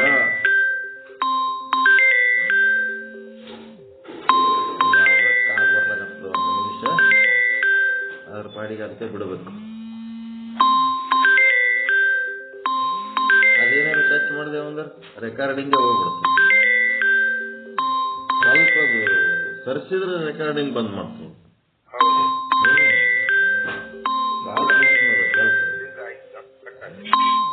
ಅದ್ರ ಪಾಡಿಗೆ ಅದು ಕಟ್ ಆಯ್ತು ಅಂದ್ರೆ ತಾನೇ ಕಂಟಿನ್ಯೂ ಮಾಡ್ಕೊತದ. ಮತ್ತ ಈಶ್ವರನಲ್ಲಿ ಇರುವ ಆಭಾಸ ಏನದಲ್ಲ, ಅದು ಏನ್ ಮಾಡ್ತದ? ಜೀವ ಮಾಡುವ ಕರ್ಮಗಳಿಗೆ ತಕ್ಕಂತೆ ಫಲ ಕೊಡ್ತದ. ಮತ್ತ ಈಶ್ವರನೊಳಗಿರುವ ಚೇತನ ಭಾಗ ಏನದ, ಅದು 2ನೇ ಮುಖ್ಯಾಂಶ. ಈಶ್ವರಂದು 1ನೇದ್ದು ಜೀವನ ಮುಖ್ಯಾಂಶ. ಹೇಳ್ಬೇಕಿದು. ಜೀವನ ಮುಖ್ಯಾಂಶ ಏನು? ಜೀವನಲ್ಲಿರುವ ಆಭಾಸ ಭಾಗ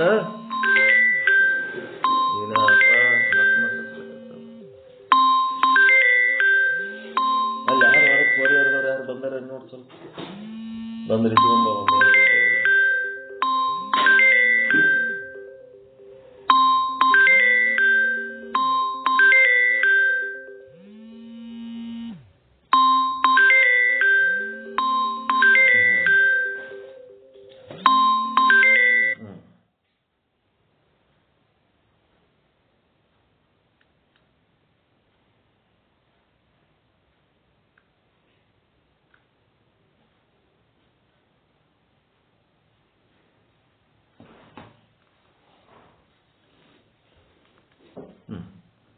ಯಾರೆಲ್ಲ ಎಲ್ಲ ಸೈಡಿಗೆ ದೂರ ನಿಂತಿರ್ತಾರ, ಮಾಡ್ತಿರ್ತಾರ. ಏನ್ ಮಾಡ್ಬೇಕು?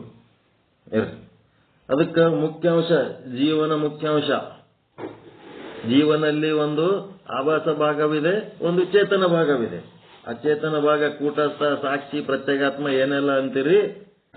ಈಗ ಅದ್ರೊಳಗಿರೋ ಆಭಾಸ ಭಾಗ ಏನೇನ್ ಮಾಡ್ತದ? ಪಾಪ ಪುಣ್ಯ ಕರ್ಮ ಮಾಡ್ತದ. ಮತ್ತೇನ್ ಮಾಡ್ತದ? ಸುಖ ದುಃಖ ಫಲಗಳನ್ನು ಅನುಭವಿಸ್ತದ. ಮತ್ತ ನಾನೇ ಹುಟ್ಟವ ನಾನೇ ಸಾಯವ ಅಂತೇಳಿ ಸಂಸಾರಿ ಅದದು. ತಾನೇ ತಿಳ್ಕೊಂಡದು, ನಾ ಹುಡ್ತೀನಿ ನಾ ಸಾಯ್ತೀನಿ, ನಾನೇ ಉಪಜೀವನ ಮಾಡ್ಲಕತ್ತೀನಿ ಅಂತೇಳಿ.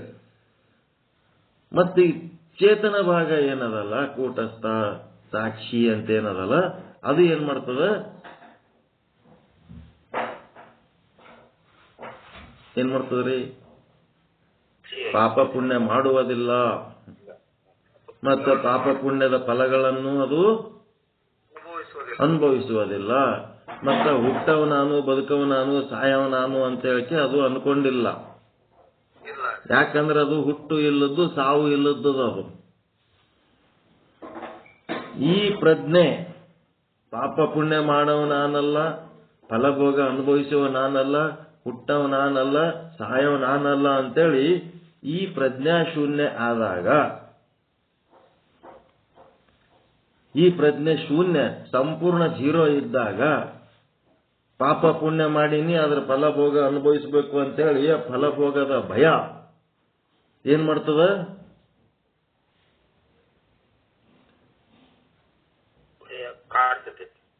ಆತ್ಮಹತ್ಯೆ ಮಾಡ್ಕೊಳಕತ್ತದ. ಆತ್ಮಹತ್ಯೆ ಮಾಡ್ಕೊಳಕತ್ತದ. ಯಾವಾಗ ಆ ಫಲಭೋಗದ ಭಯ ಜಾಸ್ತಿಯಾಗಿ ನಾನು ಆಭಾಸ ಅಂತ ಪ್ರಜ್ಞೆ ಸಂಪೂರ್ಣ 100% ಆಗಿ, ನಾನು ಕೂಟಸ್ಥ ಅನ್ನೋ ಪ್ರಜ್ಞೆ 100% ಜೀರೋ ಆದಾಗ ಸಾಯ್ಲಕ್ಕೆ ಹಚ್ಚುತ್ತದದು. ಈಗ ನಿಮಗ ಎಷ್ಟೋ ಸಲ ಸಾಯಂಗ, ಎಷ್ಟೋ ಸಲ ಅಪಮಾನ ಆಗಂಗ, ಎಷ್ಟೋ ಸಲ ನಿಮಗ ಭಯಂಕರ ದುಃಖ ಆದಾಗ ನೀವು ಇನ್ನೂ ಸತ್ತಿಲ್ಲ, ಹಂಗೆ ಬದುಕಿರಿ. ಎಷ್ಟು ಬಂಡತನ ಅದ ಅಂದ್ರೆ, ಈ ಬಂಡತನ ಎಲ್ಲಿದ್ ಬಂದದ ಅಂತಂದ್ರೆ ನಿಮ್ಮ ಕೂಟಸ್ಥನಿಂದ ಬಂದದದು. ಇದೆಲ್ಲ ವಿಚಾರ ಮಾಡ್ಬೇಕಿದು. ಕೂಟಸ್ಥನಿಂದ ಬಂದದ. ಇನ್ನ ಎಷ್ಟು ದಿನ ಬದುಕಿರ್ತೀರಿ ಗೊತ್ತಿಲ್ಲ. ಇವತ್ತಿರ್ತೀವ ನಾಳೆಗಿರ್ತೀವ ಗೊತ್ತಿಲ್ಲ. ಆದ್ರೂ 25-30 ವರ್ಷದ ಪ್ಲಾನ್ ಹಾಕ್ತೀವಿ ಮುಂದಿಂದು. ಇದು ಎಲ್ಲಿಂದ ಬಂತು ನಿಮಗೆ ಶಕ್ತಿ? ನಾಳಿನ ಬಗ್ಗೆ ನಿಮಗ ಇರ್ತೀರನ್ನೋದೇ ಗ್ಯಾರಂಟಿ ಇಲ್ಲ ಅಂದ್ಮೇಲೆ ನಾಳಿಂದ ಪ್ಲಾನ್ ಹೆಂಗ್ ಹಾಕಿದ್ರಿ ನೀವು? ಎಲ್ಲಿದ್ ಬರ್ತದೆ ಇದು? ಈ ವಿಚಾರ ಮಾಡೋದಕ್ಕೆ ಶಕ್ತಿ ಎಲ್ಲಿದ್ ಬರ್ತದೆ ನಿಮಗೆ? ಕೂಟಸ್ಥನಿಂದ. ಕೂಟಸ್ಥನ ಪ್ರಜ್ಞೆ ಇದ್ದುದಕ್ಕ ನಿಮ್ಗೇನಾಗ್ತದ? ಇಲ್ಲಿ ಇನ್ನ ಇರ್ತೀನಿ ಅನ್ನಂಗ ಅನ್ನಿಸ್ತಿರ್ತದ. ಹೆಂಗದ ಇದು?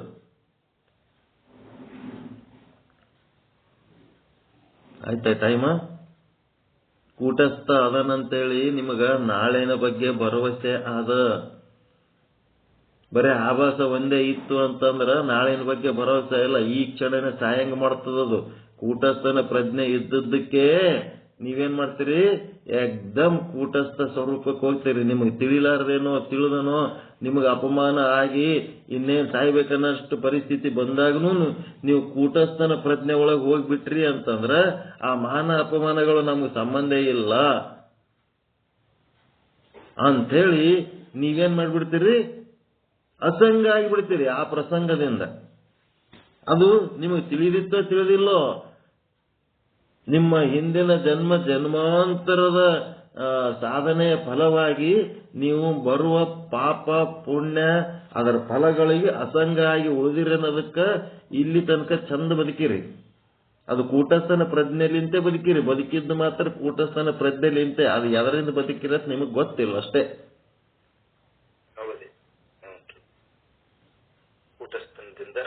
ಬದುಕಿವಿ ಗೊತ್ತಿದ್ದಿದ್ದಿಲ್ಲ, ಈಗ ಗೊತ್ತಾಗ್ಯದ ಅಷ್ಟೇ. ಆದ್ರೆ ಬದುಕಿದ್ ಕೂಟಸ್ಥನ ಪ್ರಜ್ಞೆಯಿಂದ ಬದುಕಿವಿ. ಆತ್ಮಹತ್ಯೆ ಮಾಡ್ಕೊಂಡು ಸತ್ತವರಂತ ಪ್ರಸಂಗಗಳು 60 ವರ್ಷನಾಗ ಬಂದಿಲ್ಲೇನು? ಸಾಯ್ಬೇಕನ್ನಂತವು ಬಂದಾಗ ಸಹಿತ ಸತ್ತಿಲ್ಲ. ಯಾಕಂದ್ರೆ ಕೂಟಸ್ಥನ ಪ್ರಜ್ಞೆ ನಮಗ ಬದುಕಿಸ್ಯದ. ಯಾರಿಗೆ ಕೂಟಸ್ಥನ ಪ್ರಜ್ಞೆ ಶೂನ್ಯ ಆಗ್ತದ ಅವ್ರೇನಾಗ್ಬಿಡ್ತಾರ, ಮುಗಿತು ಇದೇ ಫೈನಲ್ ತಿಳ್ಕೊಂಡು ಸತ್ತೋಗ್ಬಿಡ್ತಾರ. ಅವ್ರ ಬಳಿ ಒಂದು ಸ್ವಲ್ಪನೂ ಬಂಡತನ ಇರಂಗೇ ಇಲ್ಲ. ಜ್ಞಾನ ತಿಳಿಲಾರದೆ ನಾವು ಬದುಕಿವಿ ಅಂತಂದ್ರೂ ಅಲ್ಲಿಂದ ಕೂಟಸ್ಥನ ಸಪೋರ್ಟೇ ಅದ. ಒಂದ್ SSLC ರಿಸಲ್ಟ್ ಬಂದಾಗ ಇಷ್ಟು ಮಾರ್ಕ್ಸ್ ಬಂದ್ರೆ ಬದುಕ್ತೀನಿ, ಫೇಲ್ ಆದ್ರೆ ಸತ್ತೋತೀನಿ. ಎಷ್ಟೋ ಸಾರಿ SSLC ಹುಡುಗರು ಸಹಿತ ಸತ್ರು, PUC ಅವರು ಸತ್ರು, ನೌಕರಿ ಸಿಗ್ಲಾರ್ದವ್ರು ಸತ್ರು, ಹುಡುಗಿಯರ್ ಕೈ ಕೊಟ್ರು ಸತ್ರು. ಯಾಕ? ಅವರಿಗೆ ಕೂಟಸ್ಥನ ಪ್ರಜ್ಞೆ ಇಲ್ಲ. ಆಭಾಸನ ಪ್ರಜ್ಞೆನೆ 100% ಇದ್ದವ್ರು ಇಂಥವ್ ಮಾಡ್ತಿರ್ತಾರ. ಜೀವನ ಅನ್ಕೊಂಡಿರ್ತೇನಲ್ಲ ತಿಳಿದೋ ತಿಳಿಯದೆಯೋ ಕೂಟಸ್ಥನ ಪ್ರಜ್ಞೆ ಒಳಗೆ ನಾವು ಇದ್ದೇವಂತಂದ್ರೆ ಈ ಆಭಾಸನ ಒಳಗೆ ಆಗುವ ವ್ಯವಹಾರಗಳಿಂದ ನಾವು ವ್ಯವಹಾರ ಮಾಡ್ತೀವಿ. ಅದು ಮೈ ಮೇಲೆ ಬತ್ತಂದ್ರೆ ಅಸಂಗ ಆಗಿಬಿಡ್ತೀವಿ ಅಷ್ಟೇ. ಅದ್ರಾಗೆ ಬಿದ್ದು ಸಾಯಲ್ಲ. ಯಾಕಂದ್ರೆ ಕೂಟಸ್ಥ ಶಾಶ್ವತ ಅದನ್ನ ಅವನು. ಇದೆಲ್ಲ ವಿಚಾರ ಮಾಡೋದದ. ಇದು ಯಾರು ಹೇಳ್ತಾರೆ? ಇದು ಯಾವ ಬುಕ್ನ ಬರೀತಾರೆ? ಇದು ಸುಮ್ಮನೆ ಉದ್ದಕ್ಕ ಮುಖ್ಯಾಂಶಗಳು ಅಂತ ಹೇಳಿಕೆ ಈಗ ಒಂದು 8 ಮುಖ್ಯಾಂಶಗಳದಾವ. ಈ 8 ಮುಖ್ಯಾಂಶದಾಗ 1ನೇ ಮುಖ್ಯಾಂಶನೇ ಮುಂದಕ್ಕೆ ಹೋಗಲ್ಲ. ಈಗ ನಾವು ಚಿಂತನದೊಳಗೆ ಹೋಗ್ಬಿಟ್ಟೇವಂತಂದ್ರ ನಮ್ಮ ಇಡೀ ಎಷ್ಟು ವರ್ಷ ಆಯುಷ್ಯ ಬದುಕಿವಿ ಅದಕ್ಕೆಲ್ಲದಕ್ಕೂ ಕೂಟಸ್ಥನಿಗೆ ಥ್ಯಾಂಕ್ ಯು. ಮತ್ ನಾವು ಮಾಡಿದ ವ್ಯವಹಾರಗಳು ಸಕ್ಸಸ್ಫುಲ್, ಎಲ್ಲರೂ ಚಂದ ಸಂಸಾರ ಮಾಡಿರಪ್ಪ, ಅಲ್ಲಿಂದ ಇಲ್ಲಿ ತನಕ ನಿಮ್ಮ ನೋಡಿದ್ರೆ ಸಂತೋಷ ಆಗ್ತದ ಅಂತೇಳಿ 60 ವರ್ಷ 70 ವರ್ಷನವ್ರಿಗೆ ನೋಡಿ ಸಂತೋಷ ಪಡ್ತಾರಲ್ಲ, ಸಕ್ಸಸ್ಫುಲ್ ಮಾಡ್ಯಾರ ಇವ್ರು ಅಂತೇಳಿ. ಅದಕ್ಕೆ ಆಭಾಸನಿಗೆ ಥ್ಯಾಂಕ್ ಯು. ಮತ್ತೆ ಥ್ಯಾಂಕ್ ಯು ಹೇಳೋ ಯಾರು? ಆಭಾಸನೇ ಆಭಾಸನಿಗೆ ಥ್ಯಾಂಕ್ ಯು. ಕೂಟಸ್ಥನಿಗೆ ಥ್ಯಾಂಕ್ ಯು. ಅವನ್ ಬಿಟ್ಟು ಮತ್ತೊಂದು ಏನು ಇಲ್ಲೇ ಇಲ್ಲ. ಒಳಗಿನ ಬೆಳಕ ಹೊರಗಿನ ಬೆಳಕ. ಕರ್ಮ ಮಾಡೋವ ಫಲ ಕೊಡೋನು ಅವನೇ, ಥ್ಯಾಂಕ್ ಯು ಹೇಳೋನು ಅವನೇ, ಕರ್ಮ ಮಾಡೋನು ಅವನೇ, ಹೇಳಿಸ್ಕೊಳ್ಳೋನು ಅವನೇ. ಒಬ್ಬನೇ. ಅದಕ್ಕೆ ಟೈಮ್ ಆಗ್ಯದ. ಈ ಮುಖ್ಯಾಂಶಗಳ ಭಾಗ ನಾಳೆಗೆ ತಗೊಳ್ಳೋಣ. ಸಿದ್ಧಿ, ಜ್ಞಾನ ಸಿದ್ಧಿ ಆಗ್ಬೇಕಲ್ರಿ. ಸಿದ್ಧಿ ಭಾಗ ಸುಮ್ಮನೆ ಓದಿ ಕೇಳ್ಕೊತ ಹೋದ್ರಿ ಅದಕ್ಕೆ ಬಂತು.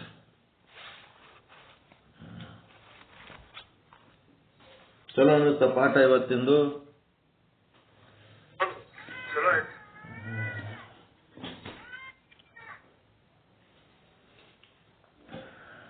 ಓಂ ಪೂರ್ಣಮದ ಪೂರ್ಣಮಿದಂ ಪೂರ್ಣಾತ್ ಪೂರ್ಣಮುದಚ್ಯತೆ ಪೂರ್ಣಸ್ಯ ಪೂರ್ಣಮಾದಾಯ ಪೂರ್ಣಮೇವಾವಶಿಷ್ಯತೆ. ಓಂ ಶಾಂತಿ ಶಾಂತಿ ಶಾಂತಿ. ಎಲ್ಲರಿಗೂ ಶರಣಾರ್ಥಿಗಳು. ಎಲ್ಲರಿಗೂ ಶರಣಾರ್ಥಿ.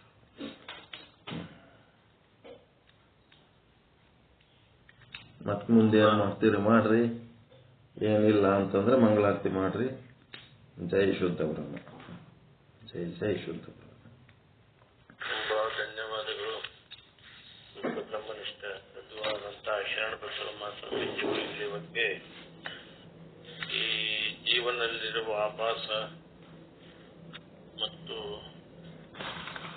ಜೀವನ ಸ್ವರೂಪದಲ್ಲಿರುವಂತಹ ಆಭಾಸನ ಭಾಗ ಮತ್ತು ಜೀವನ ಸ್ವರೂಪದಲ್ಲಿರುವಂತಹ ಚೇತನ ಸ್ವರೂಪ ಏನು ಕೆಲಸ ಮಾಡ್ತದೆ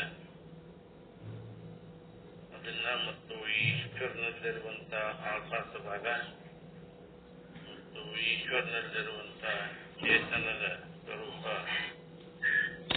ಯಾವುದು ಪಾಪ ಪುಣ್ಯ ಮಾಡುವುದಿಲ್ಲ, ಸುಖ ದುಃಖನೂ ಕೂಡ ಅನುಭವಿಸುವುದಿಲ್ಲ ಅನ್ನುವಂಥ ವಿಷಯಗಳನ್ನ ಹೇಳ್ತಾ, ಇಂಥ ಘಟನೆಗಳು ನಿಮ್ಮಲ್ಲಿ ಕೂಡ ಬಂದಿರ್ತದೆ. ಆಭಾಸನ ಒಂದು ಪ್ರಬಲವಾದಂತಹ ಶಕ್ತಿ ನಿಮ್ಮ ಜೀವನದಲ್ಲಿ ಕೂಡ ತೋರಿಸಿರ್ತದೆ. ಅವನ್ನೆಲ್ಲ ಕೂಡ ನಾವು ಯಶಸ್ವಿಯಾಗಿ ಬಳಸಿಕೊಂಡು ಈ ಒಂದು ವಯಸ್ಸಿನ ಹಂತಕ್ಕೆ ನಾವೆಲ್ಲ ಬಂದಿದ್ದೀವಿ. ಅದನ್ನು ಕೂಡ ಗುರುಗಳು ನಮಗೆ ತಿಳಿಸಿದರು. ಅವೆಲ್ಲ ಅವ್ಯಕ್ತವಾಗಿ ನಮ್ಮ ಮನಸ್ಸಿನಲ್ಲಿ ಅದಾವ ಅಂತ ಘಟನೆಗಳು. ಅಕಸ್ಮಾತ್ ಅಂತ ಘಟನೆಗಳು ನಮ್ಮ ಜೀವನದಲ್ಲಿ ಕೂಡ ಆಘಾತದ ಒಂದು ಪ್ರಬಲ ಆಗಿತ್ತು ಅಂತಂದ್ರೆ ಏನೂ ಆಗೋಗ್ತಿತ್ತು. ಅವೆಲ್ಲ ಪ್ರಬಲ ಆಗಲಾರದೆ ಕೂಟಸ್ಥನ ಒಂದು ಪ್ರಭಾವದಿಂದ ನಾವು ಇಲ್ಲಿವರೆಗೂ ಈ ಒಂದು ಬ್ರಹ್ಮ ಜ್ಞಾನ ಪಾಠವನ್ನು ಗುರುಗಳ ಸಾನ್ನಿಧ್ಯದಲ್ಲಿ ಕುತ್ಕೊಂಡು ಕೇಳ್ತಾ ಇದ್ದೀವಿ. ಅದನ್ನು ಕೂಡ ನಮ್ಮ ಒಂದು ಪುಣ್ಯನೇ ಅಂತ ಹೇಳಿದ್ರು. ಪುಣ್ಯದ ಫಲನೇ ಅದು. ಕೂಟಸ್ಥನ ಒಂದು ಆಶೀರ್ವಾದದಿಂದಲೇ ನಾವು ಈ ರೀತಿ ಬಂದಿದ್ದೀವಿ ಅಂತ ವಿಚಾರಗಳನ್ನು ಮೂಲಕವಾದಂಥ ಅಭಿನಂದನೆಗಳಿಗೆ ಈಗ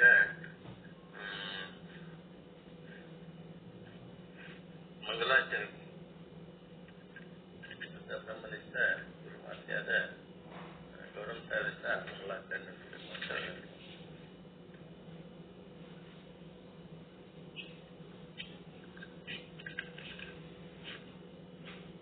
ನಿಜಾನಂದ ಜ್ಯೋತಿಯು ನಿಜವಾಗಿ ಬೆಳಗಿರಿ ನಿಶ್ಚಲದಾಸರಿಗೆ, ಅಜಹರ ಹರಿಗಾಧಾರವೇ ತಾನಾದ ಪರಮ ಸದ್ಗುರುವರರಿಗೆ,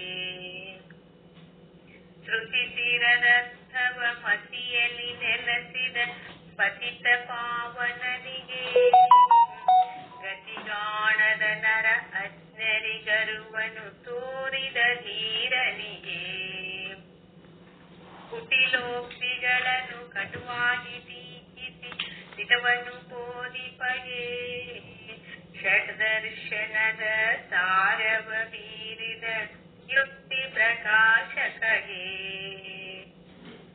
ಅತ್ತಿತ್ತಗಲದ ಮತ್ತೊಂದಲ್ಲದ ತತ್ವವ ತಿಳುಪಿದವಗೆ, ವೃತ್ತಿ ಪ್ರಭಾಕರ ಕೃತಿಯನ್ನು ರಚಿಸಿದ ಪರತರ ಪಂಡಿತಗೆ,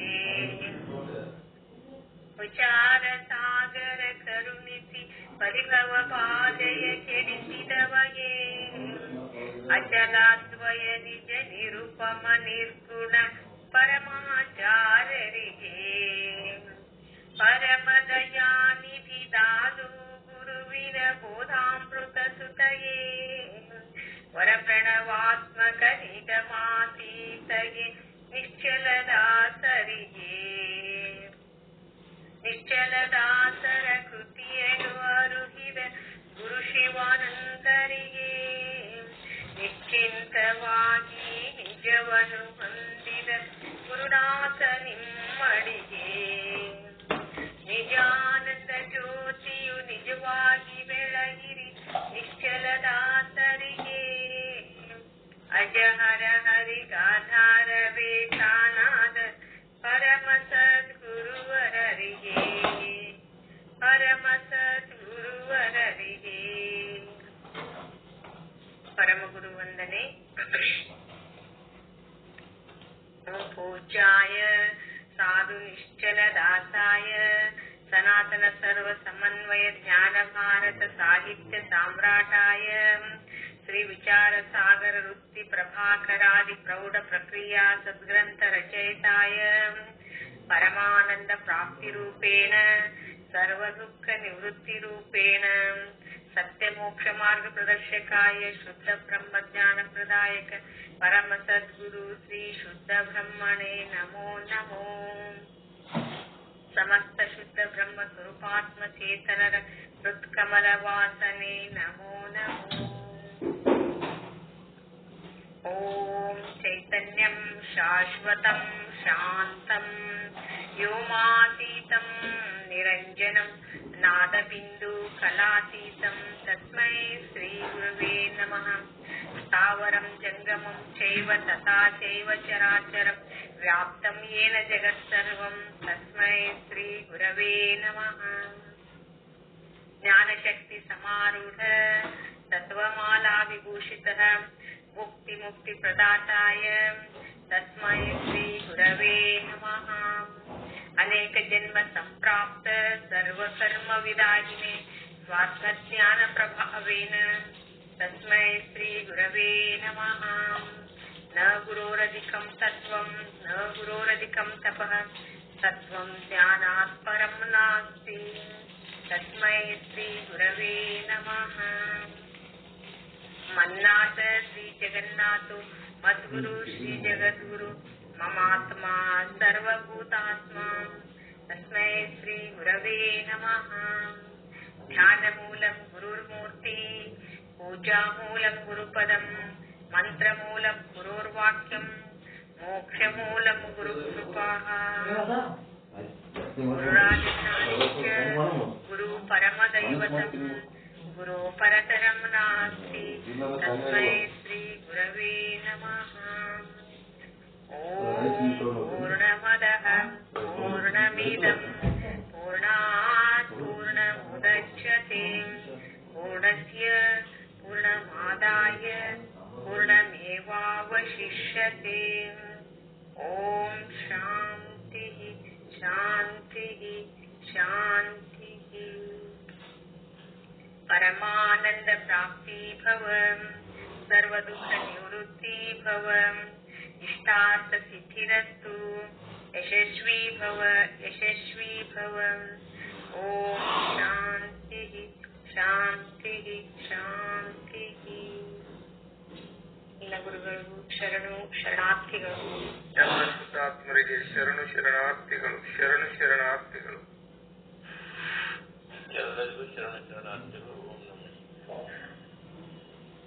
ಎಲ್ಲ ಶುದ್ಧ ಬ್ರಹ್ಮರಿಗೂ ಶರಣು ಶರಣಾರ್ಥಿಗಳು.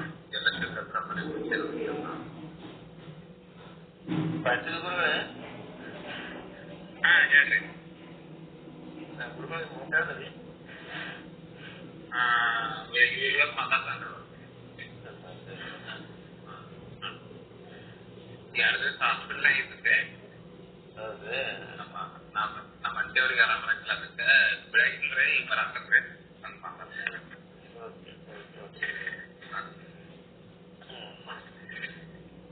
ಗುರುಗಳ ದೊಡ್ಡ ನಾವು ಇಲ್ಲಿ ಹೆಂಗೆ ಮಾತಾಡ್ತೀವಿ ಇದು ಮಾಡೋದು ಗುರುಗಳ? ಏನ್ರಿ? ಪಂಡಿತ್ ಪೀತಾಂಬರಜಿ ಮತ್ತು ನಿಶ್ಚಲ್ ಡಾಕ್ಟರ್ ಫೋಟೋ ರೀ. ಒಂದೊಂದೇ ಮಾಡಮ್. ನಿಶ್ಚಲ್ ದಾಸ್ಜಿದ್ ಒಂದೇ ಮಾಡಮ್. ನೆಕ್ಸ್ಟ್ ಇಯರ್ ಪೀತಾಂಬರದಿದ್ ಮಾಡಮ್. ಏನ್ ಮೊದಲು ಪೀತಾಂಬರದಿದ್ ಮಾಡ್ತೀರಾ? ಅದೇ ಹೆಂಗ್ ತಾವು ಹೆಂಗ್ ಇದು ಮಾಡ್ತೀರಿ? ಯಾವ್ದಾರ ಒಂದು ಮಾಡ್ರಿ, ಒಂದೇ ದೊಡ್ಡದು, ಬಹಳ ದೊಡ್ಡದು ಬೇಡ. ಎಷ್ಟು ಮಾಡೋದ್ರಿ? ಅವ್ ಸಾಲಿ ಹುಡುಗರು ಪಾರ್ಟಿ ಇರ್ತಾವಲ್ರಿ, ಸಣ್ಣ 8x10 ಏನೋ ಇರ್ತಾವಲ್ಲ. ಅಂದ್ರೆ ಇದೇನ ಮಾಡಿರ್ತೀವಿ ಮುಂದಿನ ವರ್ಷ ಕೂಡ ಅದನ್ನು ನೆಕ್ಸ್ಟ್ ಫೋಟೋನು ಅದೇ ಅಳತೆನೆ ಮಾಡಿಸ್ತೀವಿ. ಹಾ, ಒಂದೇ ಅವತ್ತಿ ಎರಡು ಕೂಡ ನಾವು ಮಾಡಕ್ಕ ಇಲಾಖೆ ಮಾಡಕ್ಕ ಹಾ ಅನುಕೂಲ. ಎಲ್ಲಿ ಬೇಕಲ್ಲಿ ಶೋಕೇಸ್ನಾಗ ಇಡ್ಲಕ್ಕೂ ಬರ್ಬೇಕು, ಜಗಲಿ ಮೇಲೆ ಇಡ್ಲಕ್ಕೂ ಬರ್ಬೇಕು, ಬಟ್ ಚಂದ ಗಾಡಿಗೆ ಸಿಗಿಸ್ಲಕ್ಕೂ ಬರ್ಬೇಕು. ಬಾಡಿ ಮನೆ ಒಳಗೆ ಸಿಗಿಸ್ಬಿಟ್ಟೆ ಗಾಡಿಗೆ ಮನೆಯೊಳಗೆ ಸಿಗಿಸಿದ್ರ ನಿಶ್ಚಲ್ ದಾಸ್ದಿದಾರ ಮಾಡ್ರಿ, ಪೀತಾಂಬರದಿದಾರ ಮಾಡ್ರಿ, ಇಬ್ಬರದಾಗ ಒಬ್ಬರದ್ದು ಯಾರ್ದಾರ ಮಾಡ್ರಿ. ಎರಡು ಕೂಡಿ ಒಂದೇ ಮಾಡಿದ್ರೆ ಒಂದೇ ಮಾಡಿದ್ರೆ ಮತ್ತೆ ಸಣ್ಣ ಸಣ್ಣ ಆಗ್ತಾವ. ಸಣ್ಣ ಈಗಾಗ್ಲೇ ಅದಾವ ಎಲ್ಲರ ಮನ್ಯಾಗ ಸಣ್ಣ. ನಂದು ಅವ್ರದ್ದು ಎಲ್ಲ ಕಲಿಸಿ 3 ಫೋಟೋಗಳು ಅದಾವ ಜಮಾಸಿದ್ದು. ಸಿಂಗಲ್ ಮಾಡಕತ್ತೀರಿ, ಫೋಟೋ ಕಳಿಸ್ತೀನಿ. ನಾವು ಕಂಪ್ಯೂಟರ್ನಾಗ ಹೈ ರೆಸಲ್ಯೂಷನ್ ಫೋಟೋ ಅಂತ ಮಾಡಿ ಕೊಡ್ತಾರ ಅವರು. ಅವು ಫೋಟೋಗಳು ತಗೊಂಡ್ ಏನ್ರಿ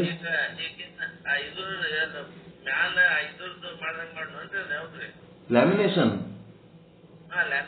ಹಾ, ಲ್ಯಾಮಿನೇಷನ್ ಮಾಡ್ಬೇಕ್ರಿ. ಲ್ಯಾಮಿನೇಷನ್ ಮಾಡೋದ್ರ ಅಥವಾ ಯಾವ್ದು ಲ್ಯಾಮಿನೇಷನ್ ಇರೋದು ನೋಡ್ಬೇಕು. ಮ್ಯಾಲ್ ಬರೇ ಇದ್ರದ್ದು ಆ ಟೈಪ್ ಮಾಡೋದು. ಏನಿರ್ತದ್ರಿ? ಒಂದ್ ಸ್ವಲ್ಪ ಕಳಿಸ್ತೇನ್ರಿ. ಇಲ್ಲ ಒಂದ್ ನಮ್ಮ ಮನೆ ಬಂದ್ ಹಾಕಿದ್ವಿ. ಅದಕ್ಕೆ ನೀರ್ ಹಚ್ಚಿದ್ರೆ ಏನೂ ಆಗಲ್ಲ. ಇಲ್ಲ ಏನಾಗುದು. ವಾಟರ್ ಪ್ರೂಫ್ ಇರ್ಬೇಕು ನೋಡ್ರಿ. ಒಟ್ಟ ಲ್ಯಾಮಿನೇಷನ್ ಎದಕ್ ಮಾಡ್ತಾರ ಅಂದ್ರೆ ವಾಟರ್ ಪ್ರೂಫ್. ಈಗ ಹೂವ ಹಾರ ಏನಾರ ಹಾಕ್ತಿರ್ತಾರ ಕೆಲವೊಬ್ರು, ಅದು ಹಸಿ ಇರ್ತಾವ, ನೀರಿಂದ ಇರ್ತದ ಅದರ್ಲಿಂದ ಫೋಟೋ ಕೆಟ್ಟೋಗ್ಬಿಡ್ತಾವ. ಅಂದ್ರ ಅದಕ್ಕೇನು ವಿಭೂತಿ ಅದ್ರ ಏನು ಹಚ್ಚಕ್ ಬರೋದ್ರಿ, ಹಚ್ಚಿ ಏನು ಹಚ್ಚಬಹುದಲ್ಲ ಬಟ್ಟೆ ಅದು. ಹಚ್ಚಲಕ್ ಬರೋಂಥದ್ ಬೇಕ್ರಿ. ಆಮೇಲೆ ಲ್ಯಾಮಿನೇಷನ್ ಮ್ಯಾಲ ಪ್ಲಾಸ್ಟಿಕ್ ಹಚ್ಚಬೇಕಂತ. ಆ ಪ್ಲಾಸ್ಟಿಕ್ ಇಂದ ಇದು ಹಾಕಿ ಸೊಲ್ಯೂಷನ್ ಹಾಕಿ ಕೊಟ್ಟು ಬಿಡ್ತಾರ. ಫೋಟೋ ಒಂದು ಕಟ್ಟಿಗೆ ಪೀಸ್ ಮೇಲೆ ಇಟ್ಟು ಲ್ಯಾಮಿನೇಷನ್ ಮಾಡಿ ಹಿಂದೊಂದು ಮಳಿ ಸ್ಟ್ಯಾಂಡ್ ಇದು ಮಾಡ್ಲಕ್ಕ ಗಾಡಿಗೆ ಸಿಗಿಸ್ಲಕ್ ಒಂದು ಕ್ಲಿಪ್ ಹಾಕಿ ಕೊಟ್ಟು ಬಿಡ್ತಾರ.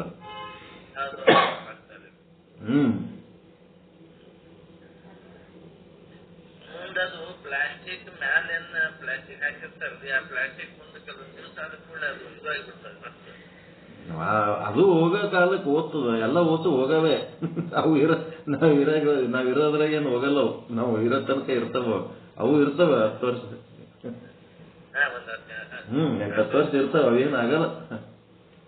ಮಾತ್ ಬೇಕಾದ್ರೆ ಮಾತ್ ಮಾಡ್ತಿದ್ರಿ ಅದೇನು ಒಟ್ಟು ಚಕ ಚಕ ಲಕ ಲಕ ಅನ್ಬೇಕ ಗುರುವನ್ ಫೋಟೋ ಮನ್ಯಾಗ. ಇಂಥ ಜ್ಞಾನ ಕೊಟ್ಟಂತ ಗುರು ಅದನ್ನ ಮತ್ತ ಒಂದೊಂದು ಕಣ್ಣಾಗಿ ತುಂಬ್ಕೋಬೇಕಲ್ರಿ.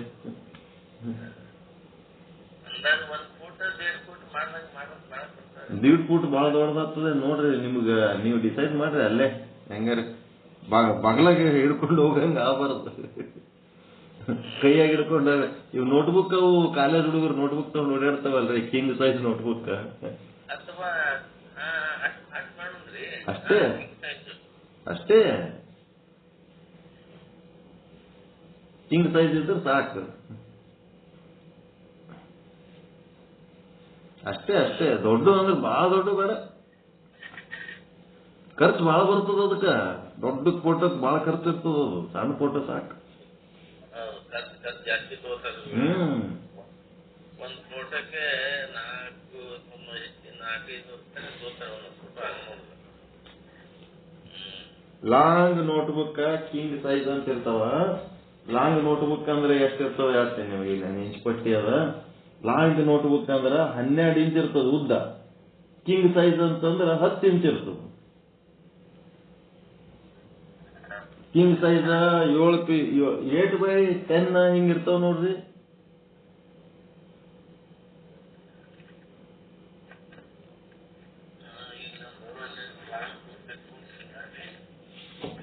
ಲಾಂಗ್ ನೋಟ್ಬುಕ್ ಅಂದ್ರೆ 12 ಇಂಚು.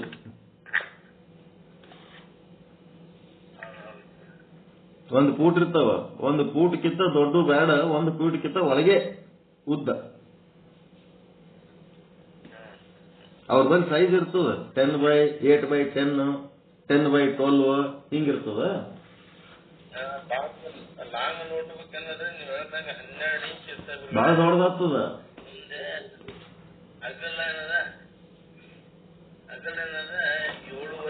ಅದೇ 7.5-8 ಇಂಚ್ ಇರ್ತದ. 8x10, 8x12 ಹಿಂಗಿರ್ತಾವ. ಅದು ಸೈಜ್ ಕೇಳ್ರಿ ಅವ್ರಿಗೆ. 12 ಇಂಚಿಗಿಂತ ಮ್ಯಾಲ ಹೋಗೋದು ಬೇಡ, 12 ಇಂಚನು ದೊಡ್ಡದಾಗ್ತದ. 12 ಇಂಚಿನ ಒಳಗಿಂದೆ ಮಾಡ್ರಿ. 6 ಇಂಚ್ ಅಂದ್ರ ಸ್ವಲ್ಪ ಸಣ್ಣದಾಗ್ತದ. 8 ಇಂಚ್ ಸಾಕು. 8 ಇಂಚ್ ಸಾಕು. ಇಲ್ಲ ಬಾಳ ಆದ್ರೆ 10 ಇಂಚ್ ಮಾಡ್ರಿ. 8ರಿಂದ 10 ಇಂಚ್ ಮಾಡ್ರಿ. ಅಡ್ಡ ಒಂದು 7-8 ಇಂಚ್ ಇರಲ್ಲ ಅಷ್ಟೇ. 6x8, 8x10 ಹಿಂಗೆಲ್ಲ ಇರ್ತಾವ ನೋಡ್ರಿ. ಅಲ್ಲಿ ಹೋಗಿ ಕೇಳಿದ್ರೆ ಹೇಳ್ತಾರ ಅವ್ರು. ಅದು 10 ಇಂಚ್ ಐತೆ ಮತ್ತೆ ಒಂದು ಫುಡ್ ಇರ್ತದೆ ಕೆಳಗೆ. ಇದು 7 ಇಂಚ್ 8 ಇಂಚ್ ಅಂದ್ರೆ ಎಲ್ಲ 10 ಇಂಚ್ ಐತೆ ದೊಡ್ಡದಾಗ್ತದೆ. 8 ಇಂಚ್ ಆದ್ರೆ ಅಗಲಿ ಕರೆಕ್ಟ್ ಬರ್ತದೆ. 6 ಇಂಚ್ ಸಣ್ಣದಾಗ್ತದ. 12 ಇಂಚ್ ದೊಡ್ಡದಾಗ್ತದ. ನಡುವರ್ಕ್ 8 ಅಥವಾ 10 ಎರಡರಾಗ ಒಂದು ಸೆಲೆಕ್ಟ್ ಮಾಡ್ಕೊಂಡು ಅಲ್ಲಿ ನಿಮ್ಗೆ ಅವ್ರು ತೋರಿಸ್ತಾರೆ ನಿಮ್ಗೆ ಸೈಜ್ ಯಾವ್ದಂತ. ನಿಮ್ಗೆ ಯಾವ್ದು ಅಟ್ರಾಕ್ಷನ್ ಅನ್ನಿಸ್ತೋ ಆ ಸೈಜ್ ಮಾಡ್ತೀರಿ.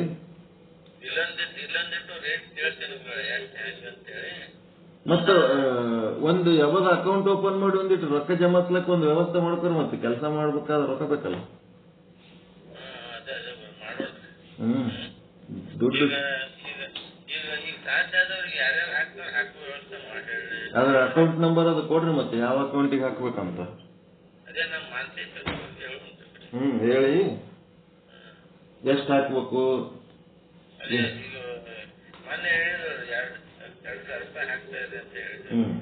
ಆಯ್ತು. ಅಷ್ಟು ಹಾಕಿದ್ಮೇಲೆ ಮುಂದಿನ ಕೆಲಸ.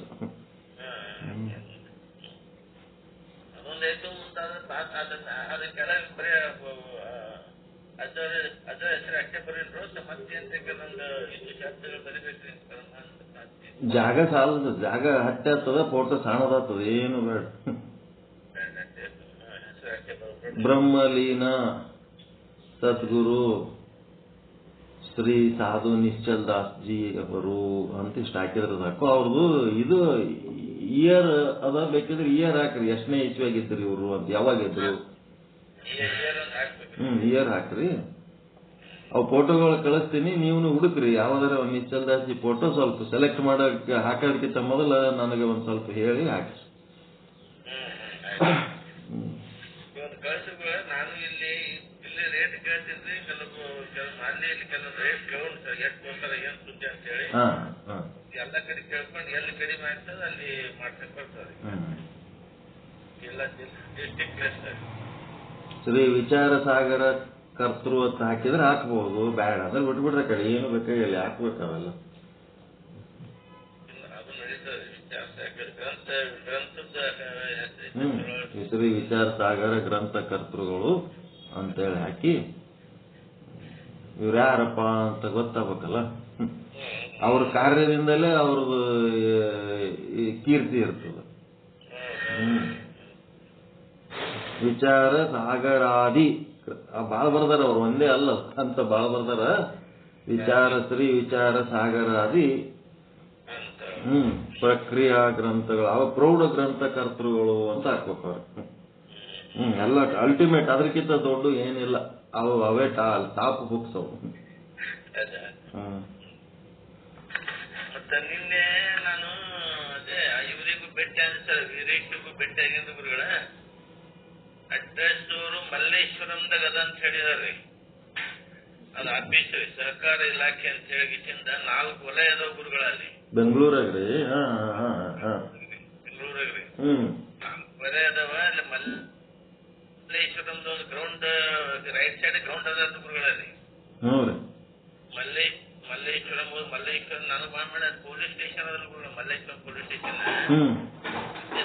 ಒಂದು ಫ್ರಂಟ್ ಆಗ್ತದೆ. ನಾವೀಗ ಬಸ್ ಬರೋ ಟೈಮ್ ರೈಟ್ ಸೈಡ್ ಒಂದು ಗ್ರೌಂಡ್ ಅದ ಗುರುಗಳು, ತೆಗ್ಗದೊಂದು ಅಲ್ಲ, ಅಲ್ಲಿ ಹುಡುಕಬೇಕು ಬಿಡ್ರಿ, ಅದೇನು ಇದು ಇಲ್ಲ.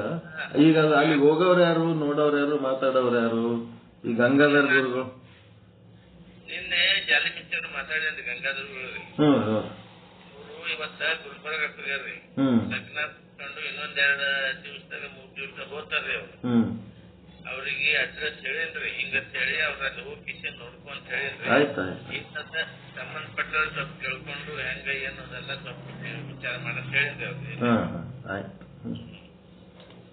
ಹೇಳ್ಕೊಂಡ್ ಬಂದ್ ಕೂಡ ಮತ್ತೆ ಅಲ್ಲೇ ಅವ್ರು ಯಾರು ಒಬ್ರು ಸಿಕ್ರು ಅಂತಂದ ಅವ್ರ ಕಡೆಯಿಂದ ಹಿಡಿದು ಕಿಸಿಂದ ಮಾಡ್ಕೊಂಡ್ರಿ, ಏಜೆಂಟ್ ಯಾರು ಸಿಕ್ಕ್ರ ಅಂದ್ರಿ. ಇಲ್ಲ ಈ ಕಡೆ ಸೈಡ್ ಹೋಗ್ದೆ ಅಲ್ಲಿ ಹಿಡಿದು ಕಿಸಿ ಮತ್ತೆ ಇವ್ರು ಬೆಂಗಳೂರು ಹೋಗುದು ಬರುದು ಖರ್ಚು ಕೊಡ್ಬೇಕಾಗ್ತದೆ, ಅವೆಲ್ಲ ಖರ್ಚು ಇಟ್ಕೊಂಡು ಹೇಳ್ತಾರೆ ಇವ್ರು. ಅಲ್ಲೇ ಬೆಂಗಳೂರದವ್ರು ಇದ್ದವ್ರೆ ಅವ್ರು ಹೇಳ್ಬಿಟ್ಟಿವಿ ಅಂತ ಅವರೇ ಮಾಡ್ತಾರೆ.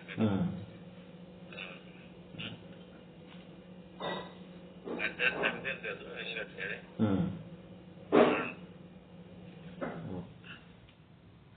ಮತ್ತೇನ್ ಮಾತಾಡ್ಬೇಕ್ರಿ? ಆಯ್ತ್ರಿ. ಆಯ್ತು, ಇನ್ ಮುಂದೆ ಸ್ವಲ್ಪ ಸತ್ಸಂಗ ಜಲ್ದಿ ಮುಗಿಸ್ತೀವಿ. ಈಗ ಡೀಟೇಲ್ ಆಗಿ ಹೇಳೋದಿತ್ತು ಹೇಳಿವಿ, ಜಲ್ದಿ ಒಂದು 7-7:30 ಒಳಗೆ ಮುಗಿಸಿಕೆ ಇದಕ್ಕೆ ಮೀಟಿಂಗಿಗೆ ಒಂದ್ ಸ್ವಲ್ಪ ಟೈಮ್ ಕೊಡ್ಬೇಕಾಗ್ತದೆ. ಇಲ್ಲಾಂದ್ರೆ ಇದು ಮೀಟಿಂಗ್ ಮಾಡಕ್ 9ಕ್ಕೆ ಹೋಗಿ ಕೊಡ್ಬೇಕು. ಮುಗಿಸ್ಬಿಡ್ತೀನಿ. ಹೌದು, ಸ್ವಲ್ಪ ಜಲ್ದಿ ಬಂದು ಜಲ್ದಿ ಮುಗಿಸ್ತೀನಿ. ನೀನು ರಾತ್ರಿ ಇವ್ರದ್ದು ಬಸ್ ಬಾಗಲಕೋಟ್ಲಿಂದ 2:30 ಬಂದು 1ಕ್ಕೆ ಬರೋದು 2:30 ಬಂದು. ಅವ್ರದ್ದೇನೋ ಟೈಮ್ಗಳು ಚೇಂಜ್ ಆಗ್ಯಾವತ್ತ, ನಮಗ ಗೊತ್ತಿಲ್ಲ. 6ಕ್ಕೆ ಹೋಗಿ ಬಸ್ ಸ್ಟ್ಯಾಂಡ್ ಕೂತ್ರ 7:30 8 ಬಂದಕ್ಕೆ ಅದು ರಾತ್ರಿ 2ಕ್ಕೆ ಬಂದು. ಅದೆಲ್ಲ ಲೇಟ್ ಆಗಿ